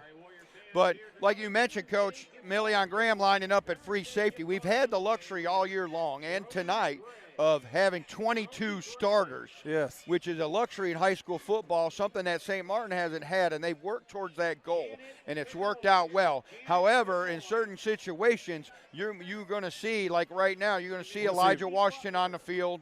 You're going to see Million Graham on the field. They're terrific athletes, and both of those guys starters on defense last year. Yes. Well, now we got deep cover 3. It's something you'd see in a video game. Well, you're going to have deep cover 3 with Elijah Washington on man coverage right now on Wally. They can throw that little screen to Wally. We had it. Oh, look, he ain't going to make it. Great effort coming back. Rico Moore with a stop. Well, Kevin Ferguson, first guy. Woo, Rick, hey, hey, man. We don't know how good the construction is around here, brother. I'm going to ask you to come down. We're going to go to commercial break. Be right back with a halftime show. Good night. Judge Dale Harkey is a native son of Jackson County. He spent his entire professional career serving us. As a prosecutor, he spent 11 years putting criminals behind bars. When we elected him circuit court judge, he promised to be fair and firm. He's lived up to those promises. As judges, we always consider the rights of an accused, but I never forget, victims have rights too. When you have a judge like Dale Harkey, you need to keep him. On November 6th, let's re-elect Dale Harkey, Circuit Court Judge. Bring Your Own Brush Studio in Ocean Springs is the top paint party studio on the coast. Invite your friends and enjoy the fun thrill of doing something outside of the box. Bring Your Own Brush offers a variety of different party types. All art supplies are provided, and local artists are there to guide you along the way. Classes start as low as $20, and walk-ins are welcome. Check out the website at bringyourownbrush.com and set up your next event, birthday, or anniversary today. Bring Your Own Brush Studio, 1204 Bienville Boulevard in Ocean Springs. Hi, I'm Gary Roberts. I'm running for Chancery Court Judge. Years ago, I played basketball on this very court. Not only did it pay my way to college, it taught me many valuable lessons along the way. Teamwork, discipline, and respect for others. Lessons I use in this court every day, where I've dedicated my legal career. Because some lessons you never forget. Yes. Trust Gary Roberts to be your judge. Welcome back to Buddy Singleton Field, 27-14, St. Martin. Big ending right there at the half for the Yellow Jackets. Well, it's excellent. We got the kick return from Andrew Wynn after Wally finally broke one for the Warriors. Andrew brought us down right into the red zone. The Jackets were able to punch it in, and then here we go. Big fourth down play, yeah. 4th and inches, you know, it's always you're one bad snap away from that being disastrous. What do you want to talk about? Offense, defense, special teams, might as well the whole talk about gambit. Yeah. Well, offensively, Ham McGee's having his way. Again, we don't have the exact numbers in front of us, but probably averaging over 10 yards a carry. Well, and that's not negate number 3, Million Graham, making good runs as well. And the old line can't is run without clicking tonight. They had a couple penalties early, and that hurt us, and then that caused that early turnover, which gave DIberville their first score. But since then, the O-line has been dynamite. They're pushing, shoving, opening lines, pulling, trapping. They're doing everything that they're supposed to do. And Norday White, I'm going to grab my sheet right here. Norday White has just been an animal up front with, Norday coming into the game, Rick, with – well, I don't have his on there because he's not one of our leading tacklers. But tackle for losses, he's got at least 5 or 6 tackle for losses tonight, and that's big because if you can grab Wally in the backfield and slam him down, and he can't get out there in space, then Norday's showing tonight why he's a D1 athlete, why Jackson State believes in him, and why he's committed to them. Let's talk about DIberville's offense a little bit. They're hurting us with this quarterback sneak. Yeah. And this quarterback sneak is just a simple play for them. Quarterback under center, and then they got a wedge block, and all he has to do is just hug the ball and get behind his center and go. And what they're doing there is attacking Norday with that. But on other plays, that fake sweep, and then Wally's used to get in his way on those inside runs, and Norday is just shutting that down. Well, it's real vanilla if that's the only thing you do, and obviously they got a playbook. They want to open up their playbook. We might see what we saw right there at the end of the half, where the backup comes in and Wally and his brother get out there on the edge and they try to get him the ball like we do Elijah and get it to him with some open space. Right, number 15, Kozlowski for the Warriors is a quarterback. I believe was their starter last year, and Wally played running back and some defense for him. I'm not certain what the whole story there is, but he can pass the ball. Yeah. But you're talking about vanilla offense. The Warriors, they're running 3 or 4 plays, and that's it. In their passing game, they had one completion that I recall. A little 5-6 yard out. Then they had a screen play at the very last play of the half, but, that's just to try to do drag something. route where Wally coming across there. But, yeah, look, we're only up 13 now. You had to say we're having our way, but we are moving the ball. We're doing what we want to do with the exception of a turnover to it. And, again, just like we have some guys, Wally can get loose at any point. You see the importance of that and how Coach Whitehead respects Wally by puts pretty much all our skill guys out there for the last play of the game to make sure that we can wrap him up. But well, he's a special athlete that can score from anywhere on the field on any given play. And let's just be honest. This is DIberville versus St. Martin. They're not going to quit. No. The Warriors aren't going to hang their head and say, oh, we lost that half. Yeah. They're going to come back fired up, and they're going to play till the very final whistle. Well, we do this every game. You Coach Collins, your DIberville head coach. You go into the locker room down 13 points. Tell me what you're telling the Warriors. Well, first off, I would start with the defense. We got to do something about number 1. Their middle linebackers have playing pretty well. but they're getting blown off of the box, and Ham is doing what Ham wants to do. Yeah. On almost every play. So they're going to have to stack the box to stop that. But what he's doing when he tries to stop number one, that's going to open up the St. Martin passing game. It's going to open up the outside runs for 7. St. Martin's offense is going to make that difficult for them, but they have to stop Ham McGee. Yeah. If they can't stop them, this ball game's over. Now, for Warriors offense, we're going to have to try to do something. Yeah. We're going to have to try, like you said, creative ways to get 7 the ball in open space. Our read options that we've been relying on all year are not working consistently. So if they have to bring Kozlowski in and start getting Wally the ball in speed sweeps or passing the ball on screens, him and his brother, 7 and 5, well, we'll see what happens. Well, if you coach Whitehead, you're up there. You're 27-14. We've been up before, you know, and we're early in the season. Our third quarters were outstanding. We were down to Gulfport, came out. We need one of those type of third quarters to come, you know, shut the door, slam the door on DIberville in this third quarter and not give them any room, any wiggle room. Again, we kick off. They're going to have the ball to start. I wouldn't be surprised. I hope I hope nobody's watching it. Yeah, but I just got a feeling, and it's not by Sean Payton might be running, and we executed that play earlier in the year. I wouldn't be surprised. Gulfport game. Yeah. And if I'm Coach Whitehead, that's what I'm doing right now. I'm saying, hey, remember Gulfport for 2 reasons. One, we were in this position against Gulfport, and look what we did. DIberville's not going to quit. 2, even though we're not down, I need you to come out and it'd be a surprise to be up 13 and do that. Fortunately, and it's been a long time, that St. Martin is actually a more physical team tonight than the Warriors. Warriors are always a physical ball club, but St. Martin's pushing them around. Our defense is flying around. Defensively, I'm just going to tell Coach Beausard, let's just keep doing what we're doing. Let's contain 7. Let's stay in our zone, keep everything in front of us, and we're going to be okay. Offensively, feed Ham. Feed Ham and then mix in the others. Yeah. That's we don't need anything pretty. Again, sprinkle in. Again, I love it. You know, Coach Whitehead, sprinkle in a little speed sweep to Elijah. Let him get out there on the edge. If we are going to pass it, it's going to be those short little bubble screens.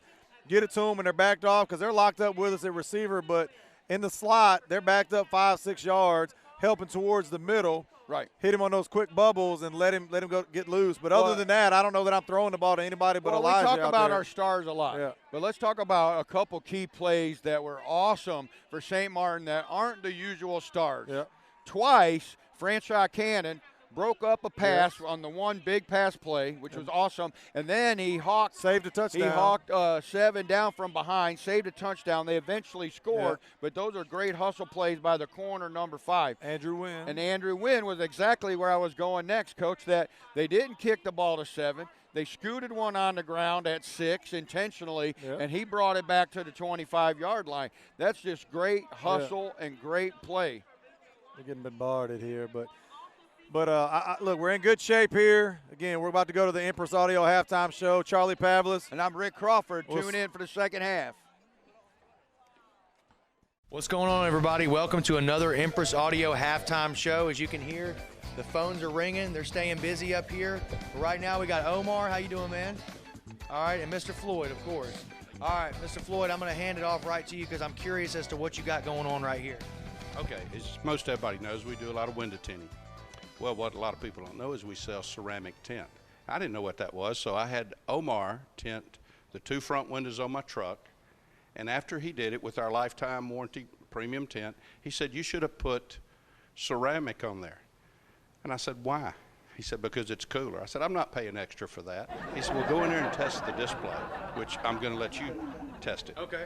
Okay, so show him how that works, Omar. All right, this right here, this is going to be the clear glass. Okay. Put your hand in front of that. It's hot. All right. This is regular tint right here. That's the premium tint. That's with tint now. Right, it's still darker, but it's still hot. Right. Exactly. This one is going to be ceramic tint. But clear, right? Clear ceramic, So yes. really no tint at all. I can't feel any heat. Exactly. It's unbelievable. So I don't know why he didn't tell me about that first. So he had to go back and redo my truck. So my truck's not only cool, it's cool. You know, I mean, temperature's good. Yeah. Anyway, right. Let me just, I want to reiterate real quick. I know you can't really tell through the camera, but there was a significant amount of heat there, both on the tinted one and the other one. And as soon as I put my hand on this one right here, I couldn't feel anything. So that is, especially down here in the South, that's almost a necessity. Absolutely. It really works. I mean, you can, now you can tell it. In other words, we've got some here you can feel. There is a difference. You know, it keeps your car cool. I mean, my truck is 15 degrees cooler when I get in it now, just from going to ceramic tint. Wow. And so it's pretty cool. Let me show you what we got going on in the back. We got Amanda there. You know, she was a trainee. She's becoming pretty good now. She's doing a job, and we hired another tinter for our Mobile store. So we're seriously in the window tint business, and we can show you what's going on in the back. All right, cool. Come on. All right, here we are out in the garage again. Mr. Floyd, tell us all about what you got going on. Well, Amanda was in one of the earlier shows. She was in training. Well, now she's doing a really good job. Now, Omar checks after. Don't get nervous. But Amanda, how's it going? Where'd you go? Come here. How's it going? You learning well? I'm learning well. Yeah, she's doing good. She did this job. How do you like that? I think this actually belongs to S.T. Phillips, banker at M&M. This is his Jeep, at least it was. I'm probably going to take it home. You'll never see it again. I really like it. Beautiful Rubicon. But anyway, Amanda's doing a great job. We hired another experienced tinter, so that gives us 3 tinters at Empress now. And so come see us if you need some window tinting. Okay. Now, we've covered the window tinting. Now, before we go, Mr. Floyd, is there anything else you kind of want to point out? Yeah, we just, actually in the parking lot, we just finished another Jeep with the factory radio screen, and that's another friend of mine, Billy Walters, owns Walters Diving, and his wife's vehicle, and she wanted a backup camera. So he said, can you do that? And so you can. That's a little expensive because you have to have a camera and an interface piece to work with the factory radio, but I'll get Dustin, we'll show you what it looks like. It's pretty cool. All right, come on, let's go check it out. All right, now I'm out here with Dustin, one of the lead techs over here at Empress Audio, and y'all have just installed this nice backup camera. Tell me a little bit about it. Just adding a camera to the factory screen. A lot of people don't realize you can do that. They think you have to change the radio out to do it, but if you have a touch screen already, a lot of times we can add the backup camera to that existing screen. Well, that's good, especially if you want to keep that stock kind of look going on and you don't want to have to pull everything out. Yeah. Things like that. Right on. So you've got this part. What other pieces are involved with the backup camera? Of course, the camera in the back. Right, and then just a module that unlocks that feature in the radio. Cool, man. All right, well, let's check it out. I mean, let's put it in reverse, and we'll show the camera. Right on. I can see Mr. Floyd back there right now. So I'm gonna go back there and talk to him. Appreciate it, Dustin. All right, man. All right, Mr. Floyd. Backup camera's doing its job. I saw you back here, so tell me a little bit about how y'all got it set it up. Why did you say that camera had a wide-angle lens? Are you insinuating something, Hunter? Hey, I didn't say anything. Yeah, I know. I'm a big boy. Okay, but you can. It's very good if she's backing up. Make sure there's not a child there, another car, or whatever. So they're really handy. This particular application, Hunter, is one where she had to give up her cover, but she's got a nice looking set of wheel here, but she wanted to be able to put this here so she could have a center view. We also can do Jeeps with a tag mount, but it's going to put you at a little bit of a little more difficult to see on that side. So this is what we did here. This is the camera for this particular application, and that is becoming probably one of the most asked for things is, can you do a backup camera without me having to buy another radio? And the answer is, on 99% of the vehicles out there, yes, we can. Okay.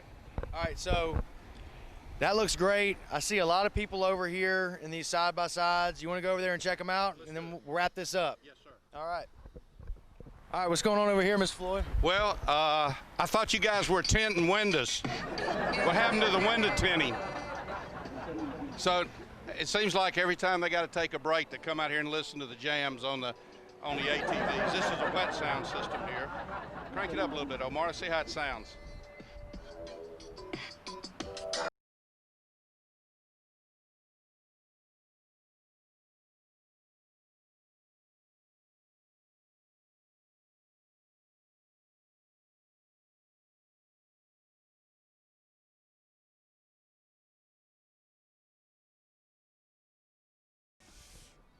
All right, Mr. Floyd, and more of the same over here, or what? Yes, sir. That little Polaris, by the way, came from Perkins Tires.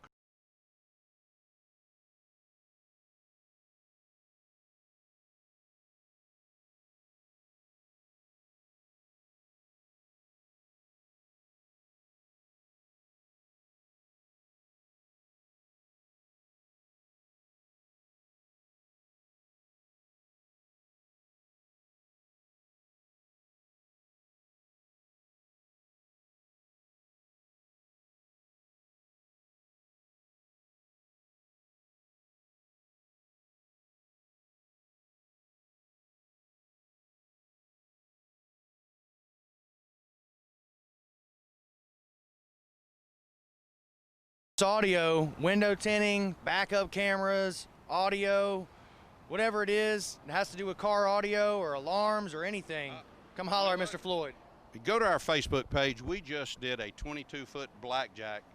You know, you think boating season is over. It's not. Speckled trout are starting to be caught. People have a lot of bay boats. We just did a really nice 22 blackjack. So don't forget us on boats either. Okay.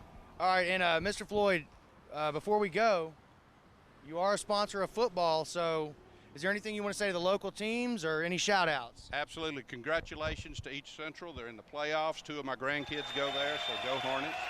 Proud of them. I hope they continue to go all the way to the top. Also, St. Martin and the other schools. We support all the local high schools, and great sport, and glad to be a part of this, and thank you for asking us. Yep. We're glad to have them, too. It's people like Empress Audio that make this broadcast possible. So, for Mr. Floyd, I'm Hunter Bickham. We'll see y'all next time. Okay, team, you guys ready to play? Yes. Who has the best audio on the coast? Empress. Give me some brands. JL. Hertz. Alpine. What's another one? Rockford. Kenwood. Exelon. Pioneer. Pick the winning team at Empress Audio with 2 locations to serve you, Gulfport and Pascagoula. Who are we? Empress. Who are we? Empress. Who are we? Empress. All right, let's go. Okay, team, you guys ready to play?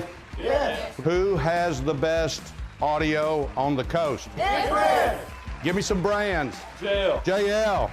Hertz. Alpine. What's another one? Rockford.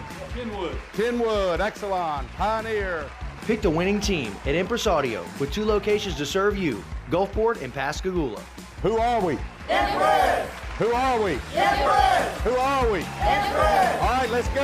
Let's go. Hi, I'm Sharon Segalis. Hasbrook began her career as a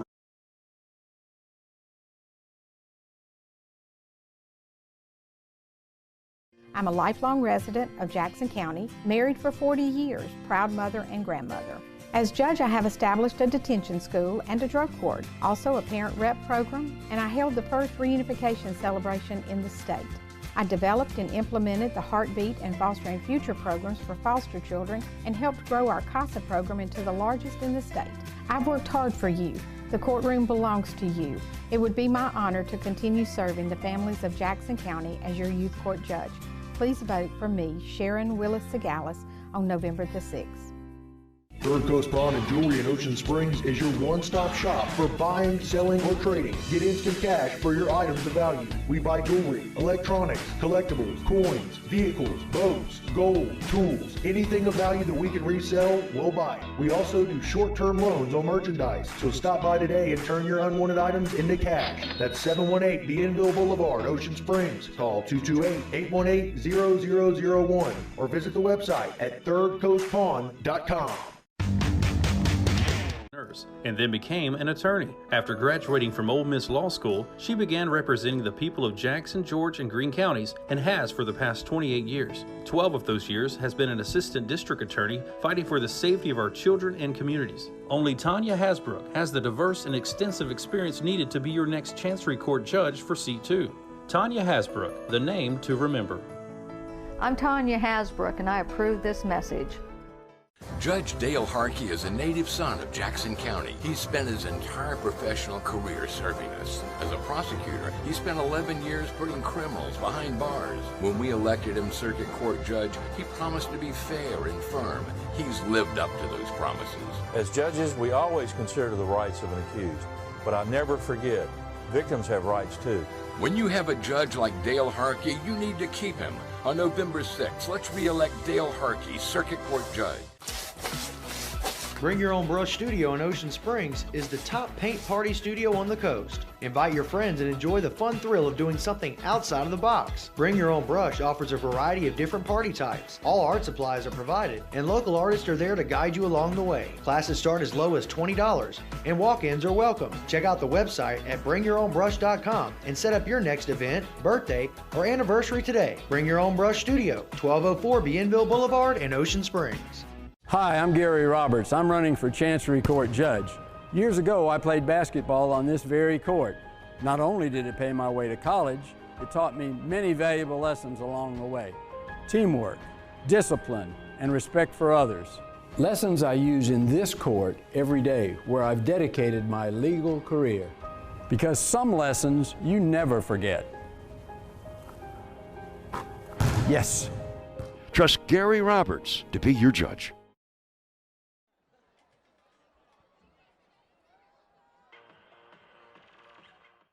Or does your home need remodeling or repairs? No matter the size of the project, Hires Construction has the capability to build high-quality properties from start to finish, while controlling the cost, quality, and timing. So for your next project, choose Hires Construction. Higher quality, higher standards. Hires Construction, family-owned and operated since 2010. For all your construction needs, give us a call at Hires Construction. If you're thinking about selling your house or buying a new home, please give me a call. The highest compliment I can receive is a referral from a satisfied customer. Melanie Adams would like to wish the St. Martin Yellow Jackets the best of luck this football season. Go Jackets! It's another hot summer, but don't sweat it. We have the solution, only available at Solar Control. We have the highest heat-reducing window film on the market. Introducing 3M Crystalline, which will reject 97% of the infrared heat, keeping you and your family cool and comfortable year-round. Crystalline blocks 99.9% of damaging UV rays. It also comes with a 3M nationwide lifetime warranty. Call us today for a free estimate. Solar Control, family-owned and operated for over 40 years. Solar Control, your only local authorized 3M dealer.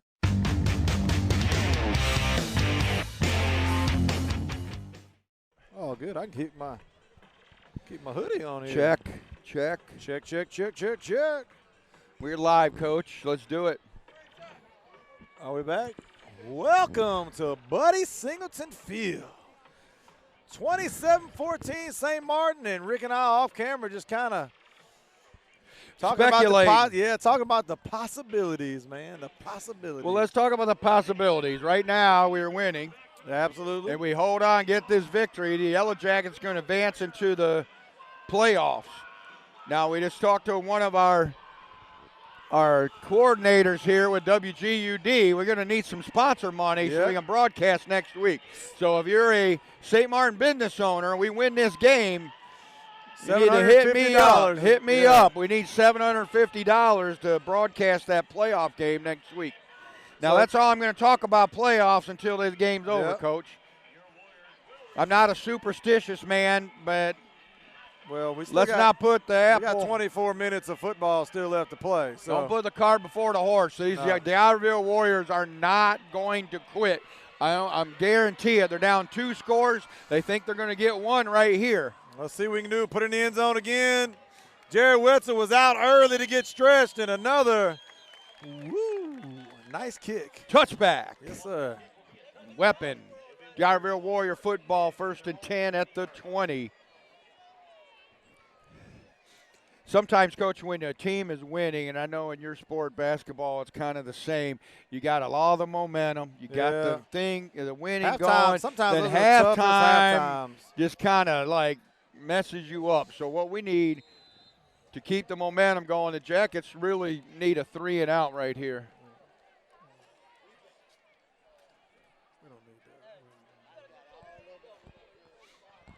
All right, here we go. 1st and 10 for DIberville from the 20. They're going to go to the air. They're going to throw that same out route they threw earlier to Wiley and Jabrian Andrews again. Let's talk about that just for a minute, Coach. Andrews did his job, got back in the deep zone. The Jackets defense has been solid. We've had 10 good starters, but the offside corner, we got Franchise Cannon who's locked down his corner on that side. But Jabrian Andrews, if I'm not mistaken, is the third or fourth starter this year. He's giving a little cushion. Position. Giving a little cushion. But he did his job. He got back in his zone and stepped up and made the five's tackle. the speed demon, not 19 over there. So, but he's pressed up a little bit more now, and he's backing up now. They're going to hand that thing off. That's Davis for the Warriors. Again, Davis, he doesn't have a lot of yards rushing. He just has 99 yards rushing coming into this game.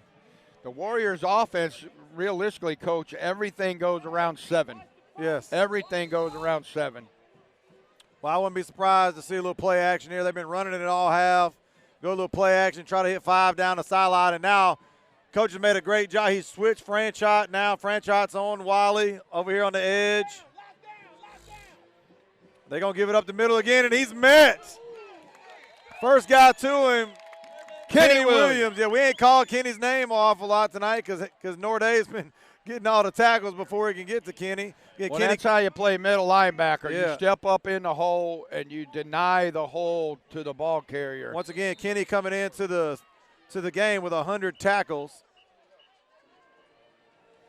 I know I'm biased, but I believe Kenny Williams is the best middle linebacker on the Gulf Coast, Region 4 6A. He owns the ends between the tackles. Third down and 3 or 4 here, and Wiley's going to keep it himself. And there's big Nord. No, is that Nord again? No, it's Kobe Evans with Kenny the Williams big tackle for loss. Kenny Williams beat Wally to the hole, and Kobe Evans finished him up with the big tackle for loss. Going to bring up 4th down and about 6, and not what DIberville wanted coming out of the half.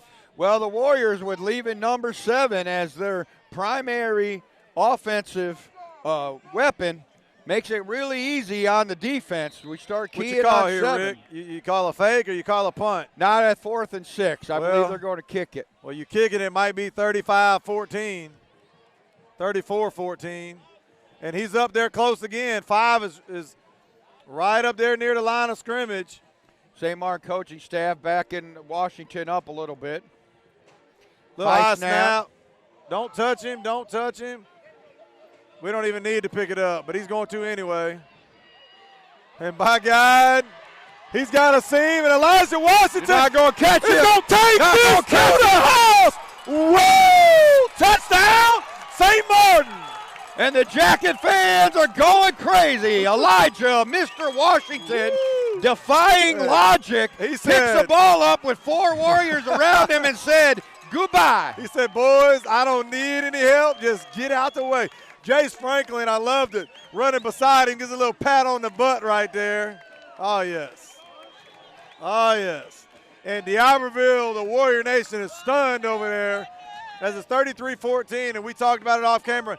It's been 15 years since St. Martin has defeated DIberville. Now, we've competed with them the last 4 or 5 years, but it's been 15 years since we got the victory. Nothing would be sweeter than to deny them the playoffs. The snap, the hold. Flag on the play. Probably a false start. Offsides on the defense. Now here's a good chance here. Offsides on the defense. Now in the Gulfport game, Coach Whitehead didn't hesitate and went for 2. I think with the lead, we're probably just going to decline it and take keep the points. Yeah, move on. Well, that's a dead ball penalty. Yeah. Or is it?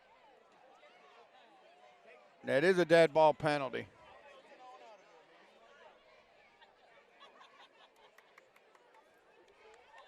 So now you got to kick it again. Because it's a dead ball penalty, so you don't get to keep the points. You got to kick it again. They had good penetration, all night long here. Let's see if we can get a good snap and hold again. Pangaton with the hold. Jared Wetzel with the kick. Nick Ross with the snap. 34-14, St. Martin, 9:27 left. And I believe we're staying with you. And we're staying here live, WGUD, Gulf Coast Sports Network. What are we at, Hunter? How many numbers we at here? 183 viewers. Let's see if we can't get that Invite number your over friend. 200. You're Yeah. seeing history right here. Hey, Yellow, share it. Yellow Jackets up by 20 here in the third. Send them a text. Let them know. And, Coach, we're here in the stands with all the Jacket fans. You are surrounded by St. Martin alumni. You're surrounded by St. Martin parents. Many of these parents played ball here. Yep. There's a lot of, I see former football players all around me, none of which have beaten the DIberville Warriors because we haven't won a game against them since 2003. And we've had some heartbreakers. And these guys are pumped tonight, all the former Jackets. The kick is up. Let's see if Wiley has a chance. And they got it at the 1. Luckily for us, he runs right into the pack. Got Easton Whitehead in on the stop. Easton win Easy up underneath. Trying to give shout-outs to these other players. 23 there, Coach. Javon James. And, again, that jacket depth is something that we've worked on the last couple of years. So I was going to mention that you said on the special teams where we're kicking extra points, the Warriors have got pressure on the kicker. That's because we're using our second team offensive line on the kick team, and they still have their starters in. But that's depth, and that's what we've worked on for the last 3 years. All right, here we go. 9:14 left in the third quarter. They're going to play action. They're throwing the – now we got pressure there. Wiley's going to keep it again. What in the world? That was our guy, D'Angelo Gaines. I'm glad he didn't hit anybody because he he lunged at him out of bounds. Let's get a shout-out to both teams tonight. They're playing clean football so far. No nastiness after the whistle. The Jackets getting that deep cover 3. No room for Wally to throw, so he simply scrambled, being chased by Gaines for a 4-yard play. Well, it looks like they're going to play action, and Wally had his brother on the fly, the go route, but again, we had pressure coming up. They're going to hand it up the middle right here. Easton Wynn's going to tackle number 23. Who you got there? That's Davis, the sophomore. That's a good run. Again, he's only had 13 carries coming into the game, but in the second half, the Warriors have gone to him. And he's had a couple big runs so far. But what we're seeing here, DIberville with their play-action pass, even though they're not completing the pass, that still causes St. Martin to get out of the box. It's more than 2 plays that they were running, you know. Wally back under center, Coach. Wouldn't be surprised if we don't go back to that quarterback sneak. They're going to hand that thing off again in a nice spin move. Again, the Warriors not quitting, and they're not going to. They're going to play till the final whistle. Kenny Williams with a nice tackle there.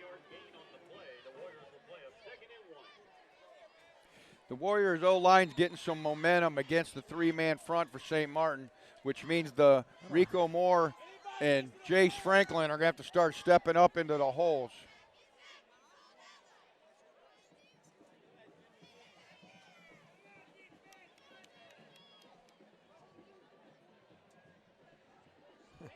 Got a found purse underneath us here. They're going to play action here. Wiley's going to keep it. Again, I think that's design, Rick. 100%. What he did there, he goes play action. He looks for one receiver. If it's not there, he's going to take off running. This is a similar way that Harrison Central was able to move the ball against us a few weeks back. Let's not bring up that game, Rick. Hey, it is what it is. That's how they move the ball. And that's a tribute to the St. Martin defense, especially their pass coverage. If it's not there, then you have athletic quarterbacks. You let them run. First down, Warriors.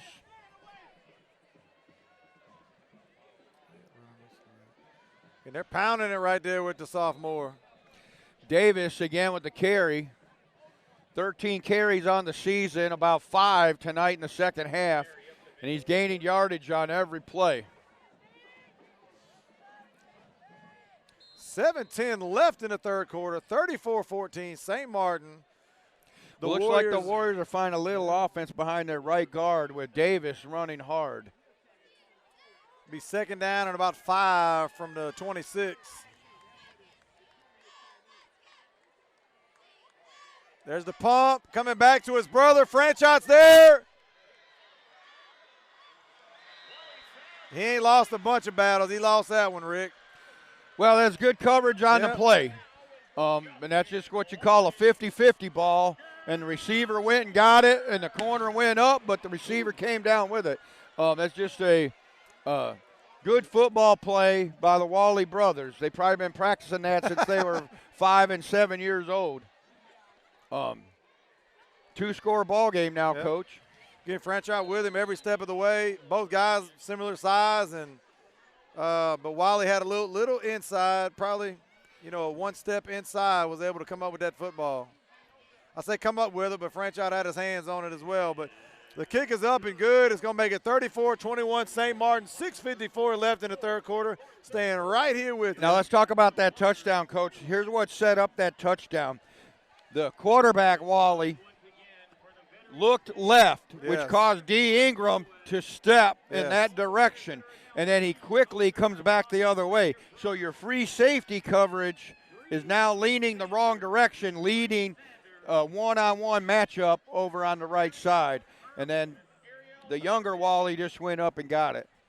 Well, I don't know why I'm on this onside kick brainwave tonight, but you might see it here. You might see it here. They have a little momentum, and you're the onside kick Nostradamus tonight. You're just predicting it, saying when's it going to happen. What we need is the Jackets have been winning on special teams all night, and we need another big return here. Ham McGee hiding at the 35. I don't suspect that they're going to kick this ball deep.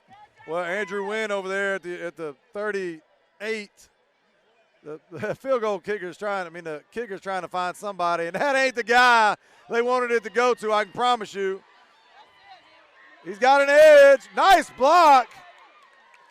Good block right there for Ham. Sprung him for about 10 more yards. Another winning play for the St. Martin special teams. Elijah Washington with a nice return, setting up the Jackets in great field position to start this series. Going to make it first down at 10. Now it's halfway through the third quarter. This first time we've seen our offense in the second half. Yeah.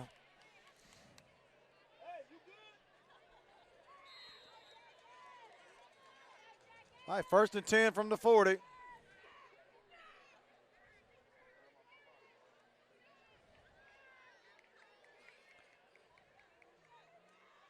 We're going to hand that thing. Woo! Get out the way, young fella. Call that the hammer. Jay McGee with the hammer run straight ahead. Now I like that little where we send Elijah in motion. Now we fake it. We can throw it out there, a little wheel out there to flare, whatever you want to call it, out there to Elijah Washington. Get Shazeem Williams out there, receiver. 33 Husley with the tackle there. Landon Pankin into the slide. Elijah slide. Nick Ross down here who had a big play last week.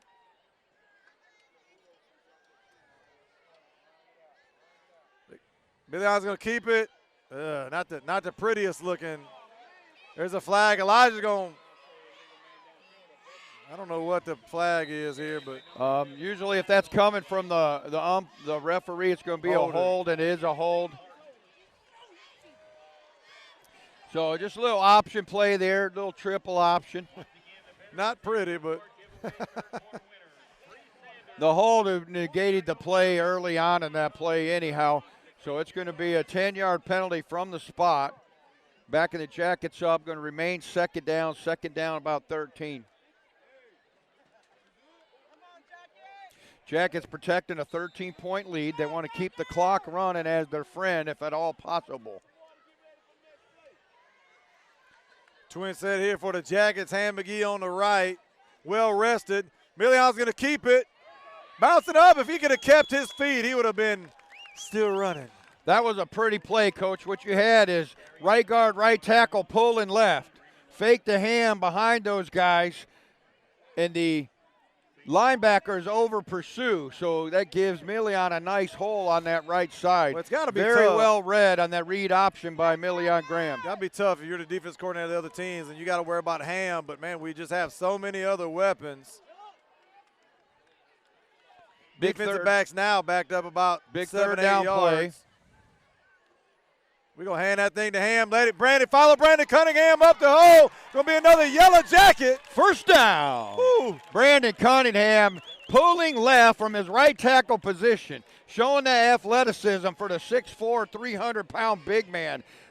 Reason Mississippi State Bulldogs want him on their roster next year. But that's not negate Nick Ross with the nice block of the corner from his wide receiver position. No hurry here. Again, 4:40 left in the third quarter. Trips right. Again, DIberville, everybody walked up 5-6 yards. Not that we need play action, but Jay McGee going to keep it. Jay McGee to the 15, the 10. Oh, he fumbled it. Oh, my goodness. Oh, my goodness. Jay McGee showing that burst of speed for the big man, gets hawked down from behind. Fumble at the, looked like the 2-yard line. Warriors recover in the end zone, going to be a touchback. Man, what a, you know, you got to tip your hat off. We got an injury down. Hey, Hunter, let's go commercial break. Got an injured Warrior down. We'll go to commercial break. Be right back. I'm Jennifer Sequel Harris. I'm a candidate for County Court Place 1 Youth Court in Jackson County.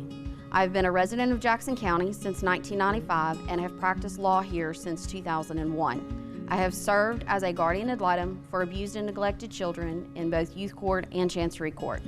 I have also served as a privately retained attorney, a juvenile defender, and an indigent parent attorney in Hancock, Harrison, and Jackson counties. With my knowledge and experience, I believe that I am qualified to serve the families of Jackson County, bringing new ideas to assist our families in crisis in a fair and impartial manner. Please vote November the 6th for me as your next youth court judge. If you can drive it, we can fix it.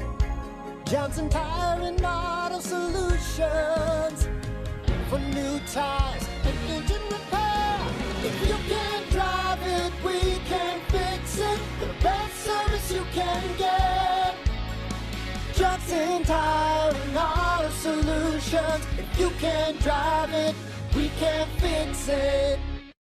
St. Martin High School football is now live on Gulf Coast Sports Network's YouTube page. Subscribe now and stay up to date on all the high school football action.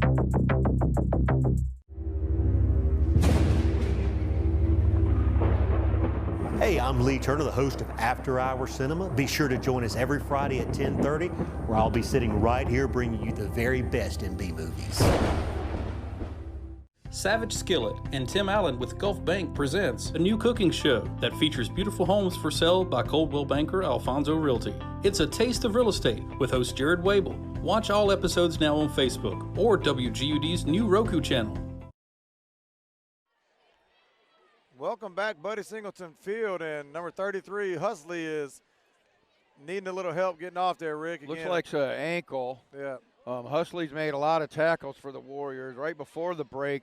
Jay McGee with a great run. Warriors stacking the box, and it's just a football play. He fumbled, but we were off camera, and I was watching several teammates lifting Jay up, coaches coming over, not getting on him, just saying, hey, you'll get your chance again, and that's what we need.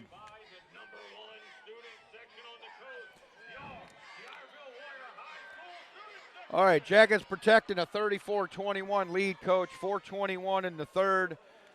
Warrior football, 1st and 10 at the 20.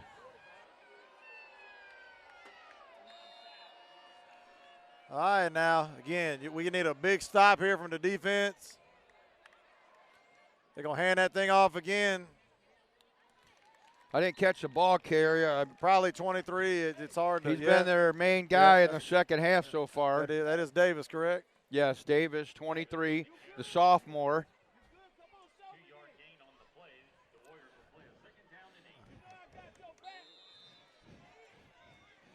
Jackets defense holding.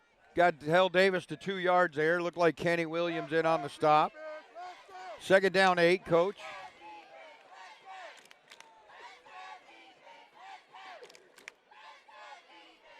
Wally with the pump. He's coming back a little high. Jabrian Andrews over there with the coverage, but that ball was high from the jump. 3:39 left in the third. Well, Wally had the hot pass there, and what they talked to him obviously at halftime, they've seen that St. Martin's playing a cover 3 zone, which is D. Ingram playing center field.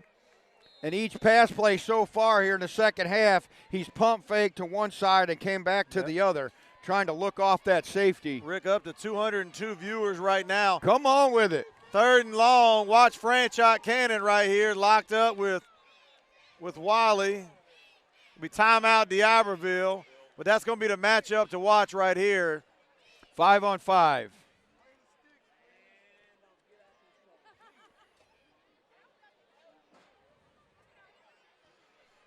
Yeah, Franchot's probably going to have a chance here to, make another play here.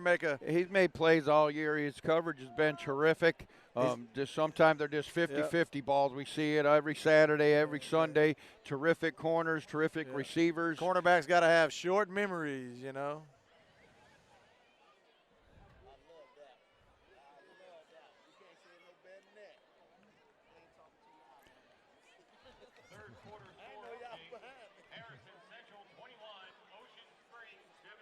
All right, is this a Warrior timeout? Yeah, it was DIberville timeout here.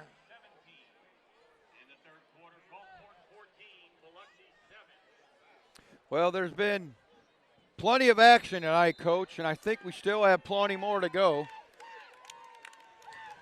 All right, 3:39 left in the Fans third starting quarter. to get into it. It's getting loud over here. That's the old design run right there. Jace Franklin and Kenny Williams right there make the tackle. It's going to bring up 4th down and 2 or 3. The quarterback, Wally, is a design quarterback draw. Ooh. Once again, the Warriors relying heavily on number 7. Well, they're going right here, wedge play, I would imagine. Try to draw us off sides, probably go with the wedge play. And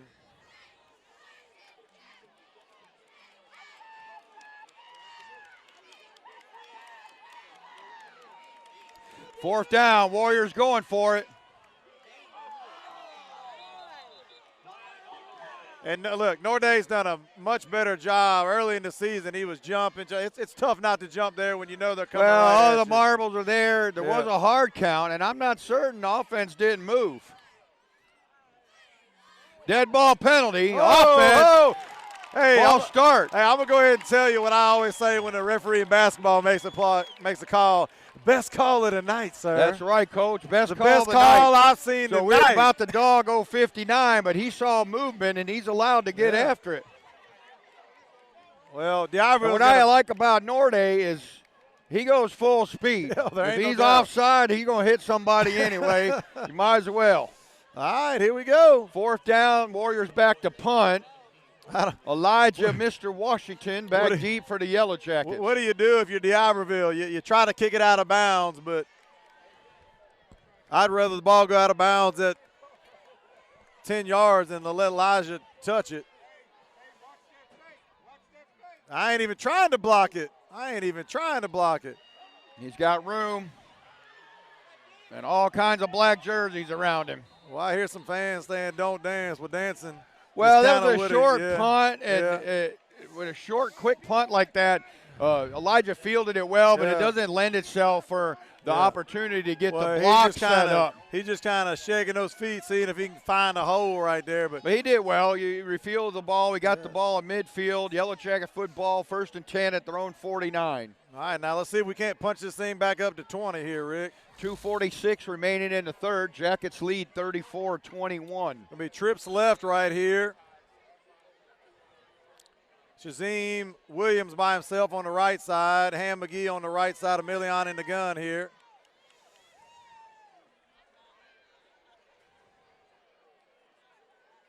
Gonna get that thing to Ham McGee. I love it. Ham McGee busts through to the 40. A little stiff arm for a Yellow Jacket. First down. Yes, sir. Yes, Easy run for Ham McGee. The receivers stacked on the left side, all picked up their man. And the damage there for the Warriors is they lined up in man coverage, which allows your receivers to easily know who to block. Hey, little brother was trying to give Ham a breather. Ham said, no, thank you. No, thank you. Jay's chomping at the bit. He wants his opportunity to redeem himself, and he's going to get it in a moment. He He said, young fella, I'm a senior, baby, and we're going to take it on in myself. 1st and 10 Jackets. Million's going to keep it, get around the edge right here. Shazim, good blocking on the outside. Million doing a good job tonight with these option keepers. He's doing a great job of knowing when to give and when to pull. Well, if I'm DIberville, I think Ham's touching it every time. So, again, when they got him crashing down, pull it. We'll take 6 or 7. We don't have to have 50-yard touchdown runs. 2nd down, 5 Jackets. Ball's at the 30. The clock is ticking. It's our friend. 2:05 left in the 3rd quarter. Again, anytime we see this formation here, it's normally a give right across the face, and it is again. Ham McGee lead blocking. Elijah Washington bouncing offside. Looks like we got enough room for a yellow jacket. 1st down. Yes, sir. Yellow Jacket senior showing out tonight on the O-line and handling the ball. So Jay says, I can't get Ham out, but I'm going to give Elijah a breather.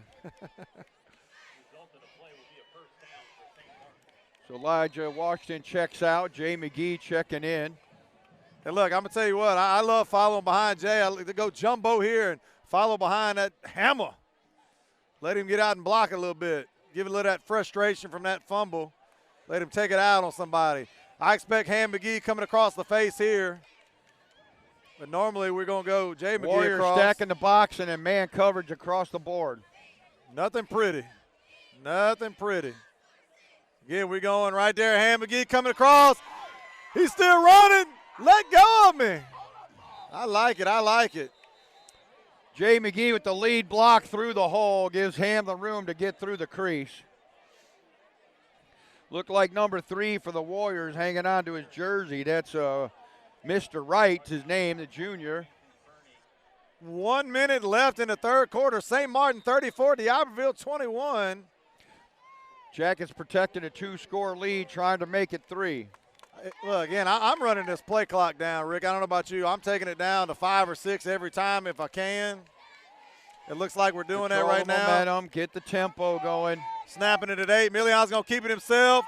Ham McGee with a beautiful block. Hold on. Million Graham with no quit, baby. Hold on to the football. 30 seconds. That's a Yellow Jacket 1st down, 1st and goal. Again, the Jacket seniors getting it done. They're making decisions tonight that they don't want their season to be finished. Again, with 30 seconds left, play clock starts at 25. We're going to have one more snap here. Going to be the last play of the 3rd quarter. And it sure would be nice to put 40 on the board here in 3 quarters.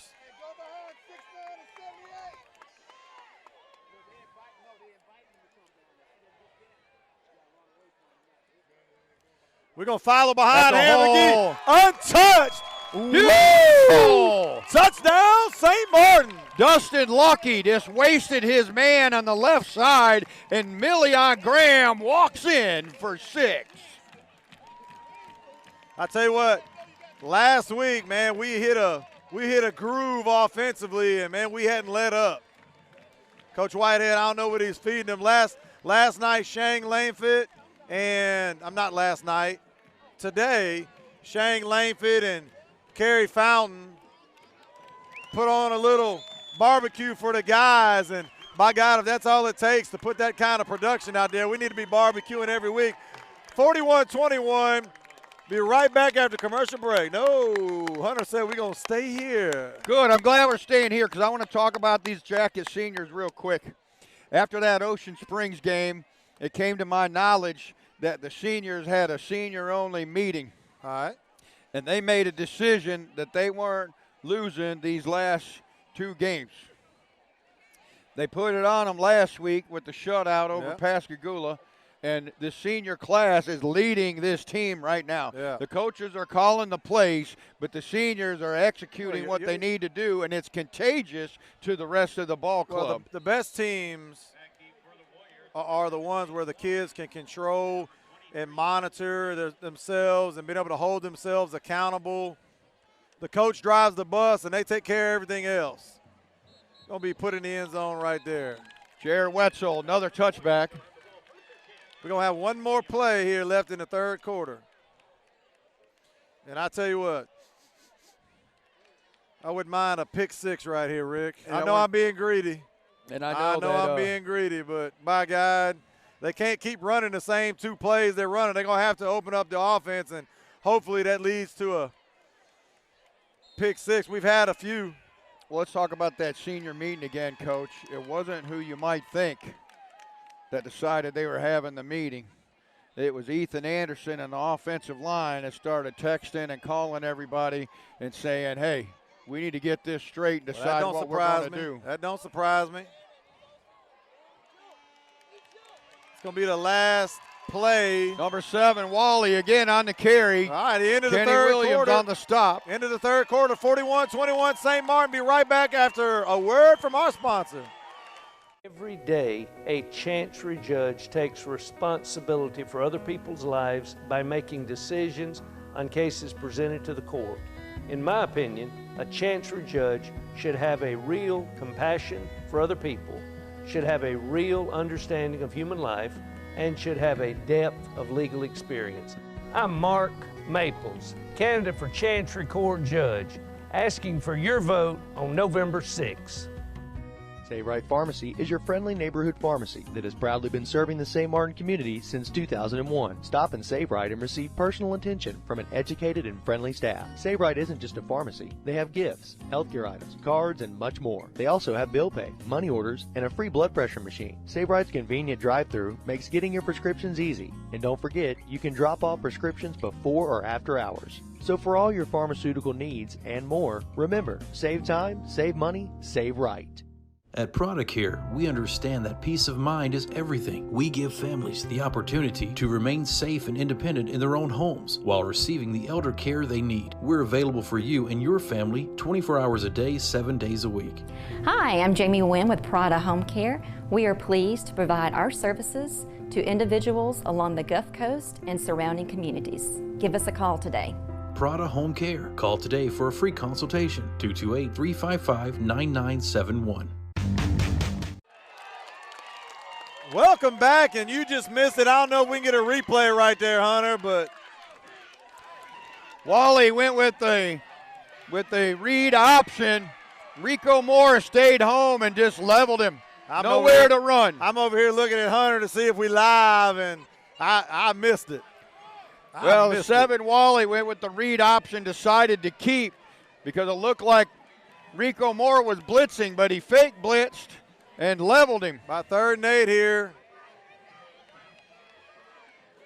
They're going to the air. Let's see if Wally throws it or keeps it. He's going to throw that out route wide open again.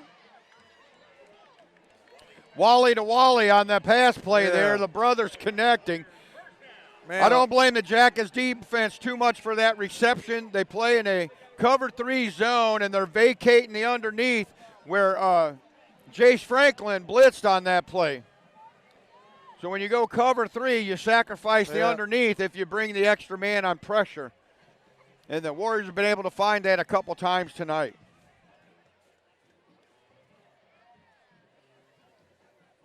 They're going to give it this time again to the young fella. That's going to be a DIberville first down. God bless you. Davis again with the carry straight ahead. They're finding running room on that right side. St. Martin DC, Coach Broussard has about had enough of that run play. Just straight dive off of the right side. Trying to encourage Norday and D'Angelo Gaines to shut that down. They're going to give it again right up the middle. Kenny Williams first got to him, trips him up. Kenny did a good job with the run blitz there. He got the hit, but he didn't get the stop, so gain of 5. Warriors relying on Davis a lot here in the second half. Like I said, he only had 13 carries on the season coming into this game. Well, he's got almost 13 now.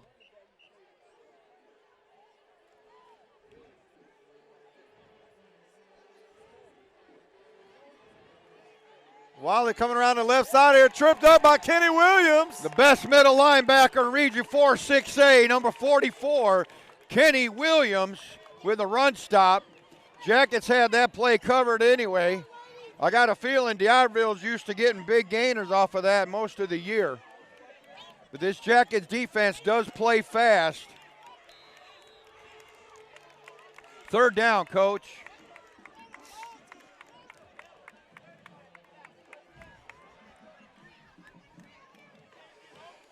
Third down and 6. 9:45 left. He's wiping the hands. He's going to the air, the out route again. Easton Wynn there, but what they did there, Coach, Easton Wynn showing that blitz again, but this time he stayed back in the zone. And he was just a step slow getting back into that flat zone. Earlier in the season, the Jackets showed that same defense, and Easton Wynn came up with a big interception back in the Stanislaus game. So I think the Jackets will continue to bait the quarterback with that coverage. I'm just enjoying the back and forth in front of me here. Davis again, spinning down for a gain of 2 or 3. Once again, Coach, this is not surprising. The Warriors are not going to quit. I guarantee that. And I've never seen a DIberville team that doesn't play full 4 quarters of football. Yeah.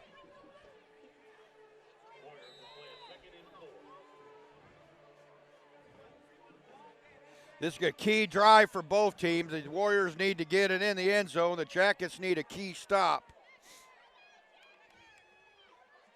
High snap. Wally's just looking for a hole. Trying to push forward. D'Angelo Gaines in the crew. Design play. Wally with the carry behind his running back. D'Angelo Gaines did a good job. I'll give credit to the Warriors quarterback. Wally's a tremendous athlete, but he's also a patient runner. Yes. He just takes his time and lets his line set up their blocks, then he finds his running lane. Key first down for the Warriors. Kobe Evans checking out here for a little breather. 8:40 on the clock and ticking, fourth quarter. They're going to drop back. They're going to throw the fade right here. Wally with a great catch. We had 2 or 3 guys there with just a great individual play by Wally. It's Wally to Wally. There's 2 athletes making a play. The corner was there. The safety was there. The receiver just went up and got it. So now it's a 2-score ball game again, Coach, 41-27. We need a bad snap Still here to keep it 14. Still plenty of time, 8:28 in the fourth.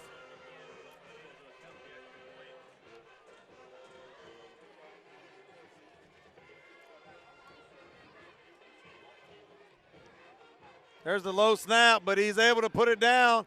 The kick is up and good. 8:28 left in the fourth quarter. St. Martin up 41-28. We'll be right back after a word from our.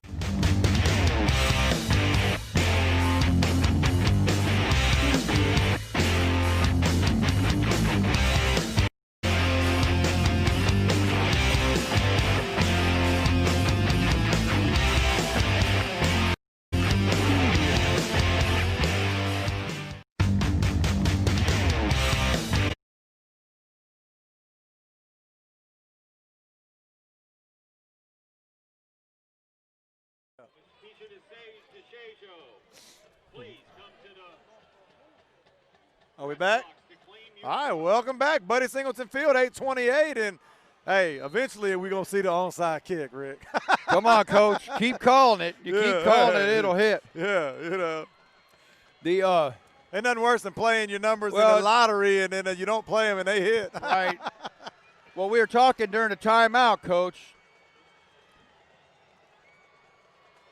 Jackets got to protect this 2-score lead. Nick Ross is back.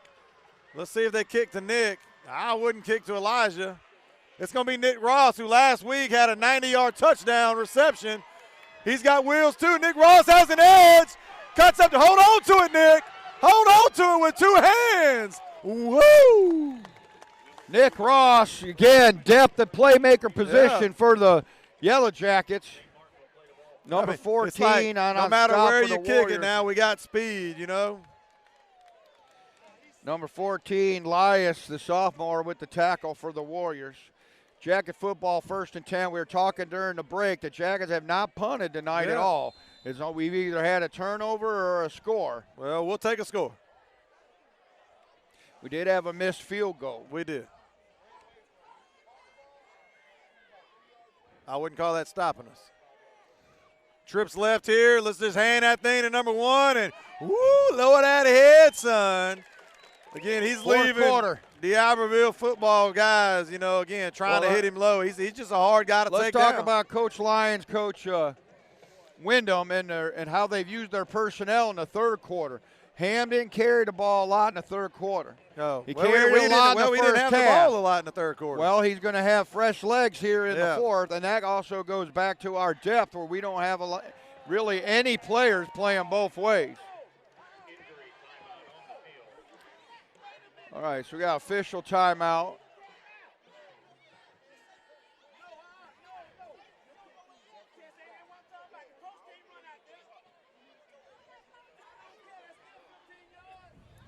Well, all right, we got an injury timeout on the field. Player safety is of utmost importance.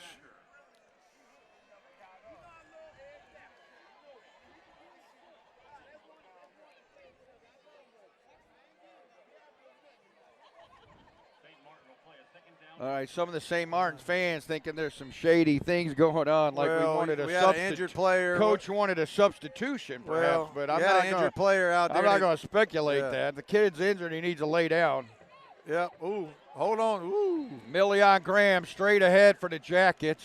Hey, nice sportsmanship by DIberville, number 21, helping Million up. That's not something you normally see in the fourth quarter of a DIberville St. Martin football game. Well, I believe both teams have been coached up tonight to not do anything stupid and ruin their chances. I'm trying to look up Big 75 Clark, the senior, for the Warriors on the stop there. Coming from his nose tackle position. 1st and 10 Jackets, 7:17 clock running, Coach. Yeah, I'm not snapping the ball outside of, we're going to run it underneath 10. Boy, Jay McGee just bulldozing. Hold on to it, young fella. Big Jay McGee fighting for an extra 4 yards. The line gave him 4, and he took 4 more.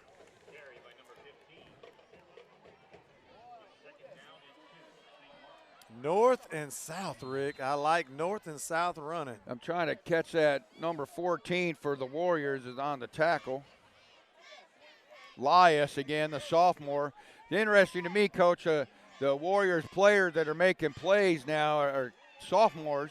Yeah. So that means they're going to be back. Going to hand that thing to Jay, bouncing on the right side here. Great blocking by Shazim. Going to be another yellow jacket. First down. Yes, sir. Jay McGee gets his 205 pounds moving, and it's hard to stop him. And he's got what you call quick feet, Coach. I haven't seen feet like that. It reminds me of back in the 70s, the Pittsburgh Steelers had a big back named Franco Harris. There you go. And he was a big back, but he's got quick feet. And that's something that's very desirable at the next level, and we're definitely happy to have Jay McGee wearing the yellow jacket helmet. He'll be playing at the next level one day. Again, big brother and all these seniors getting all the love and attention from the scouts, but Jay's time is coming. We're going to hand that thing to Big Brother. Big Brother running it downhill for another yellow jacket. First down. Yes, sir. Got a little thunder lightning action going on, Coach. Jay bringing the thunder, Ham bringing the lightning, and now we're moving the ball 6 to 8 yards at a clip. 18 back in on the ball game for the Warriors. He was the one that was taken out earlier.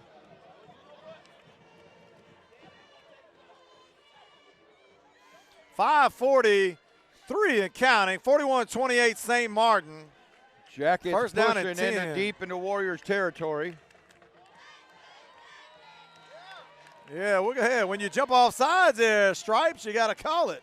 Offside defense, giving Jackets a free 5. Hey, you know what's better than 5 yards, Rick? Free 5 yards. Free 5 yards, yes, sir.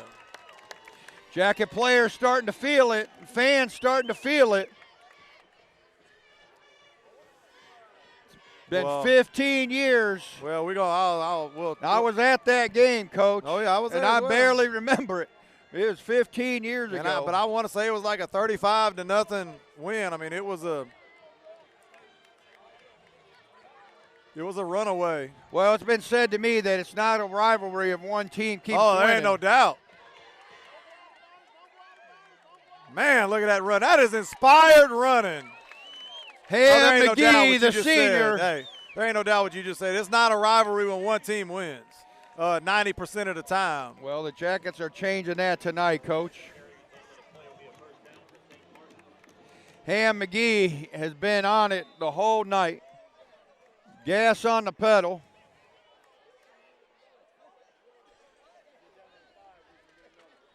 Got a little, you're stepping in the cheese again. Yeah, it's a mess up here in the stands. 4:40 left in the ball game. 41-28 St. Martin. We're going to get that thing to Jay McGee running forward, running over. Hold on to it, Jay, please, sir. Jay carrying 3 DIberville Warriors for an extra 3 yards. We'll call them Thunder and Lightning again, Coach. And now it's getting to be they're switching out every other play. And that's a luxury.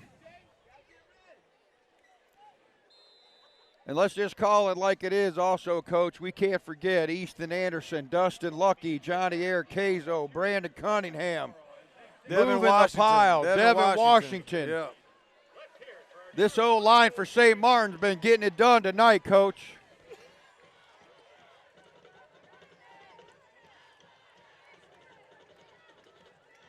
Clock down to 3, to snap, to give. Jay McGee going to spin. Touchdown, St. Martin. Woo! And here comes Jay. He wanted to score so bad, make up for that fumble. Yeah. And Jay McGee into the end zone for a Yellow Jacket touchdown.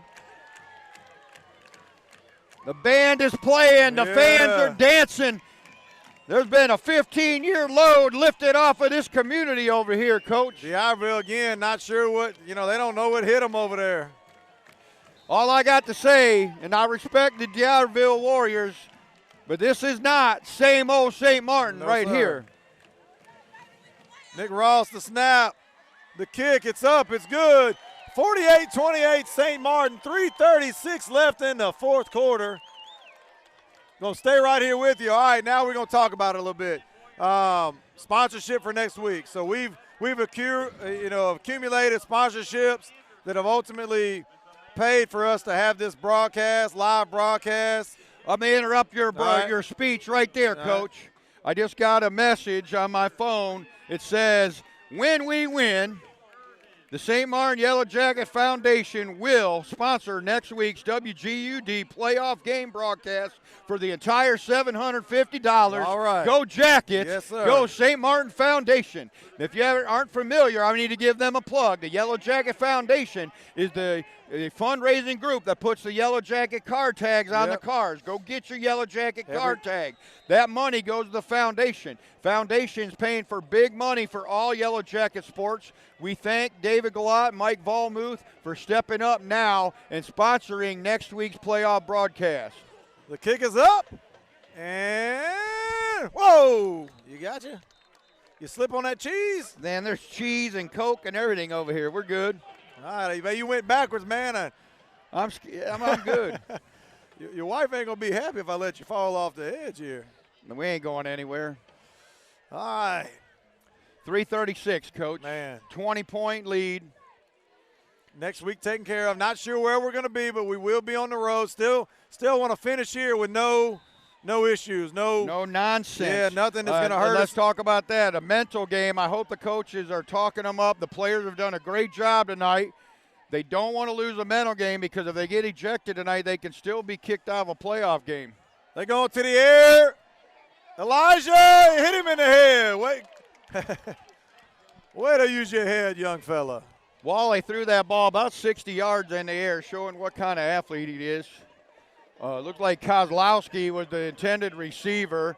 Elijah Washington in on defense now to run with him a little bit, playing corner on the other side. Well, they can't run it now. They're going to have to go to the air. So put our best athletes out there. And all right, up in Region 3, 6A, Coach, the Pearl Panthers trail the Brandon Bulldogs 14-10 with 5 minutes to go. If Brandon wins that game, that's where we're going next week. Well, Wally's going to keep it and try to keep the chains moving. He gets about a 7-yard gain. Going to make a Third down and about 1, 2, maybe 3. I know I promised myself and everyone else at the beginning of the third I wasn't going to talk about playoffs. Well, but we got a 20 point we got a 20-point lead, 3 minutes and counting. Yeah. Wild things could happen, but I don't think they will. The Jackets just need to settle in, play ball, don't get beat deep. Finish. Got to finish. Finish strong, no quit. We got a lot of fans leaving here trying to get to some warm weather. They're going to hand it off. Davis, the sophomore. Davis, great tackle right there by Kenny Williams. Best middle linebacker, Region 4, 6'8". It is going to move the chains. 2:42 left in the fourth quarter. If Kenny Williams is not all region middle linebacker, there's something wrong.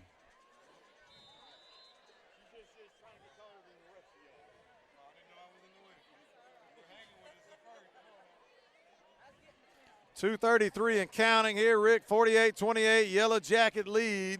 Warriors not rushing too much. I think they're still going to take some shots, but. Well, they got 2-man routes, and we got 8 guys back there defending it. They're going to try to bring it back. Comeback route. The only person he's thrown to is his brother. Yeah, and I would have to say that DIberville is used to winning by out-physicaling people. Yeah. And running the ball well. St. Martin this year in this game has been the more physical team. Yep. We shut down the running game minus a couple of plays, and then that lack of playmakers other than the Wally brothers is really biting them in the back. Now it's time to get some seniors in there on the defensive side of the ball. Let's start calling them out as they get in the game. The wheel route out there, number 2 drops it. Lee Michael Mayfield checking in right there, Rick, number 50. With my paper, did my paper drop? Or you got it over there? Nope, you know where it's at? By God, I got it in my jacket. You also got Alvin Cooks checking in on that D-line coach. He's not a senior, but he needs some playing time. Yeah. Joe Lewis playing number right 96 defensive end. Defensive end.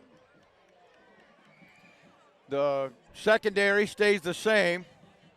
Kevin Ferguson back deep in a 2-deep zone. Our band's getting the crank there. There, Elijah had a chance to. Again, he's only throwing to one guy. These Wally brothers are excellent athletes. Great throw and catch. Wally to Wally. Just sat down underneath the deep zone. Gets out of bounds. 2 minutes remaining in the contest. Jackets up 20, 48-28 if you're just tuning in late. This is a historic moment in Yellow Jacket history. Well, for a bunch of reasons, but one big, I don't have the numbers, but we'll talk about it in Coach's Corner. The last time that we went to the playoffs 2 years in a row. It's been a long time. Wally with the pump, and he escapes. Wally, stellar athlete, escaped there. Easton Wynn, Kenny Williams catch him on the outside. No gain on the play. Timeout, DIberville.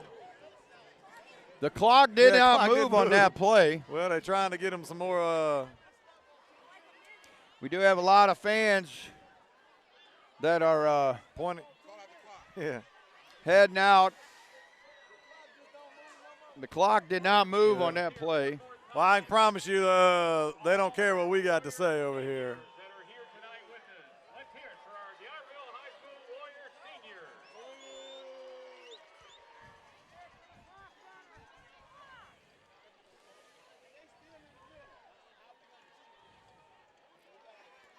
Well, it is a fact that the clock did not move on that last play. It was 2 minutes after the first down catch, and he went out of bounds. We got a they sub here. Wally's out. With a scramble. DIberville called timeout. I think they have some subs in there as well. I don't think that's Wally back there, is he? No, 7's not in. 7's out. Number 9. Well, the PA announcer just announced for their seniors. Maybe they took a majority of their seniors out. What we need, the most important thing right here is both teams to finish with good sportsmanship. St. Martin's winning. You got a future to look forward to. Don't get caught up in any nonsense. They're going to throw the out route right there. Rico Moore in coverage. 149 left in the game. 48-28.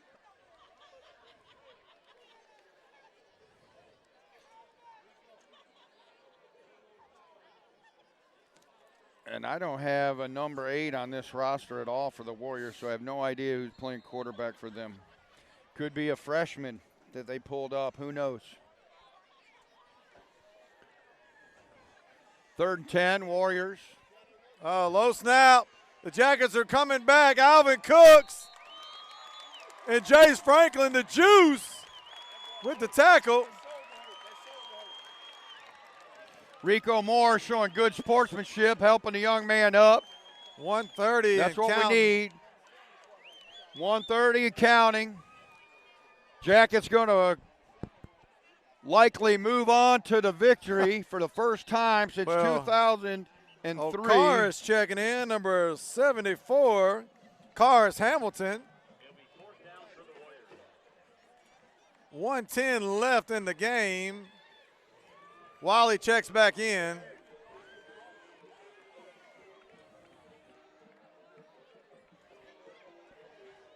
Wiley's going to roll right. Throw a little sidearm. Incomplete. First Jacket down. football. It's going to be victory formation Yes, for the sir. Yellow Yes, Jackets, sir. Coach. And let's see if we It's can get been a long time coming. Let's see if we can get the camera to pan out on the Yellow Jacket crowd here as they experience. Hey, I'll tell you what, it's 15 years, a long time, but Yellow Jacket Nation right now. Well, put that in perspective. These seniors were 3 years old. Yeah. 3 years old. 2 years old the last time St. Martin beat the DIberville Warriors. This is huge for this community, and it's going to be a lot of momentum going into this playoff game next week. And so far, historic moment, Coach. Million Graham under center, victory formation. Oh, there's a delay game. We ain't had many penalties, and by God, we'll take one of those. That's all right. That just lets this victory celebration last just a little bit longer. I am so happy for these Yellow Jackets. Yes, sir. This is that victory we've all wanted for many years.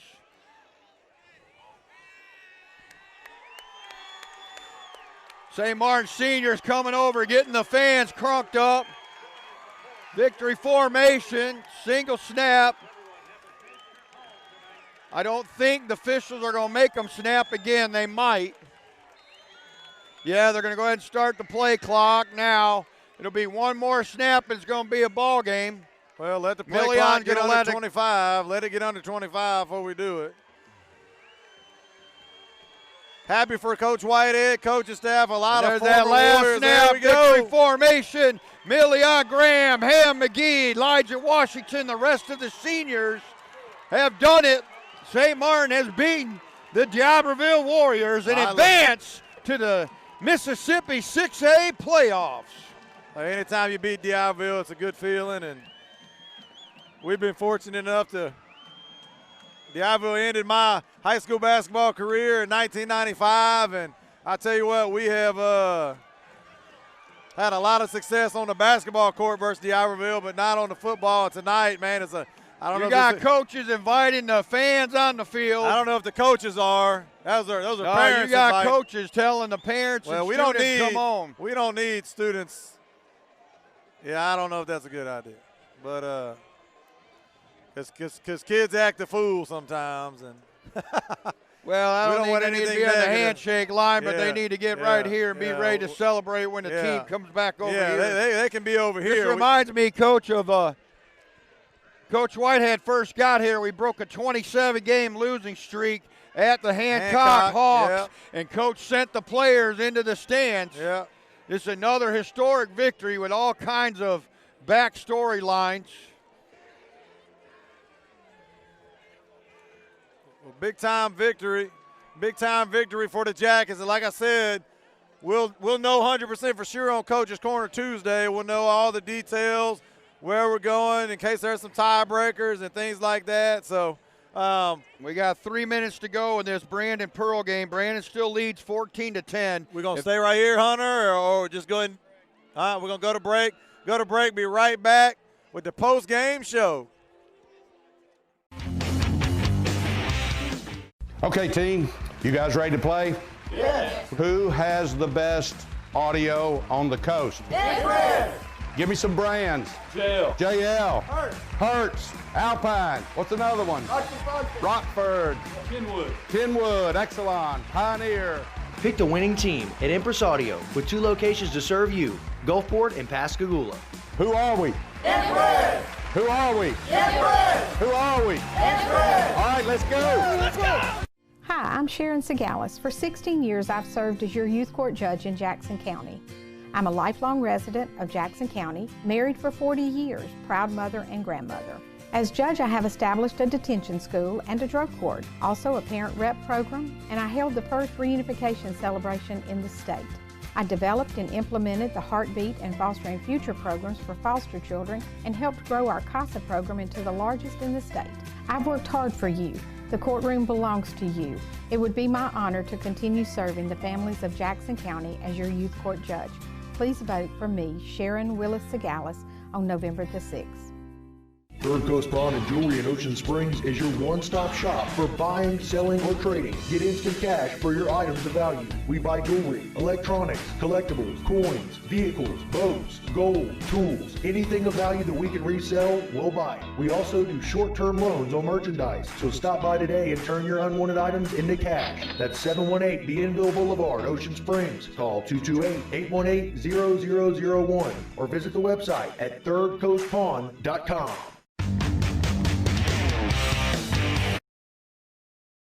One minute away from 100% going to Brandon.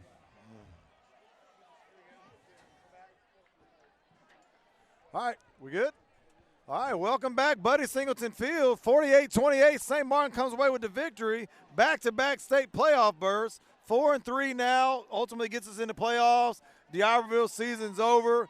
Again, want to congratulate them on a good season. Especially clean football game between absolutely. two teams. I'm proud of that. I'm proud that both teams. I'm super proud of both teams for sportsmanship and not losing their mind. Hats off to Coach Collins and Coach Whitehead and staff for, again, it can get a little shaky sometimes. Well, the wrap-up is very simple, honestly, from a St. Martin perspective. Our seniors didn't want their season to be over, and they exerted their will.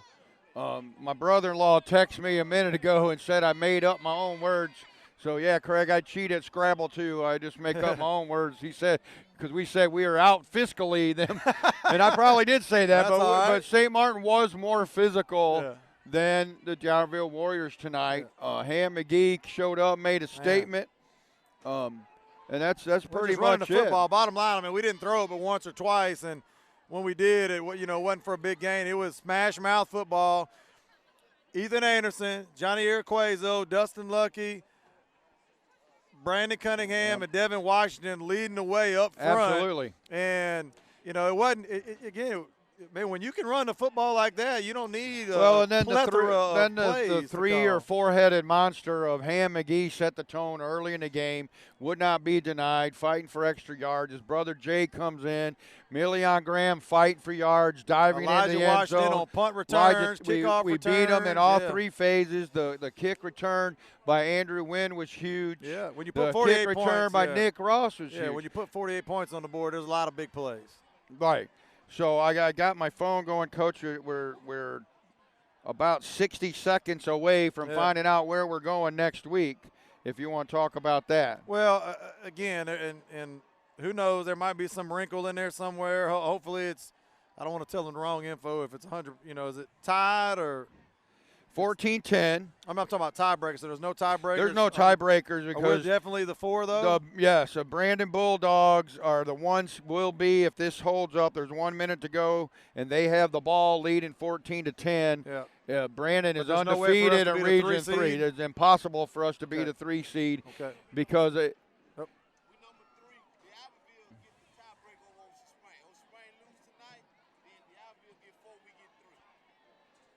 All right, so we're hearing something different right now. So we'll just check on that a little bit later. But by my math, I think we're the 4 seed, even if there shouldn't be no relevance at all because OS has tiebreaker on us.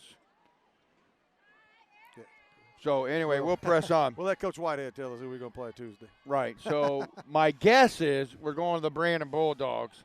If not, we're going to – and then now my phone's blowing up. So, everybody's an expert. By the time you get home tonight, look on LOX. They'll have it all figured out. Have it figured but out. I'm almost 100% certain we're going to the Brandon Bulldogs, which is a 10-1 football team, undefeated in the region. Going to be a tall order, but I want to say this right here, Coach, and get optimism going since everybody's an expert around here. Yep. This St. Martin team is better than their record. Absolutely. They played Gulfport like this. One play. We're Harrison playing Central, with anybody. One play. Ocean Springs. Man, we Well, were dominating that game. I mean, we had control. We had an opportunity to win every game, maybe the Crestview game, which was non-region, so that's irrelevant. So the reason I'm bringing that up, we have to be optimistic, have full faith, and believe this team's capable, even as a 4 seed, of going and winning a ball game against a 1 seed in the very tough Region 3 6A division. Yeah. So, again, you Coach Whitehead, he's already off the field. He didn't have to tell them a whole lot. I know, again, whatever we brewed up last week to get the offense rolling, the defense has been good all year. Right. Defense has been good all year. We whatever we put in the old potion right there for Halloween, getting ready for it. Offense was smoking last week. Offense was smoking this week. We keep that momentum. The defense is there. I mean, we don't have a problem stopping people. If we can just – Right. Tonight, the Yellow Jackets didn't punt at all. if we run into somebody that doesn't defend the run very well, we got a chance to make some Well, noise. when you get in the playoffs, most of these playoff teams play good defense. And I know you're a defensive style basketball coach. And my belief is defense wins championships. Absolutely. Now, we need offense, and everybody loves offense, but the defense has carried this team all year, and I believe that they're going to be motivated after the lesson from last year, traveling to Pearl and losing in the first round. I really think St. Martin has a victory in them next week. Well, defense is all about consistency. Offense, you can win games and not be great offensively. You can't win games if you can't defend. Right. And so ultimately that's the case. So, as we're closing in here, tomorrow starts basketball. I'm going to go ahead and we're going to get a basketball plug it's all here. Yellow Jacket sports, right? We start tomorrow. Soccer kicked off Thursday. The boys got a victory versus Hancock. Girls got a loss right there. But basketball starts tomorrow. It's our 10th annual Mike Perkins Super Saturday.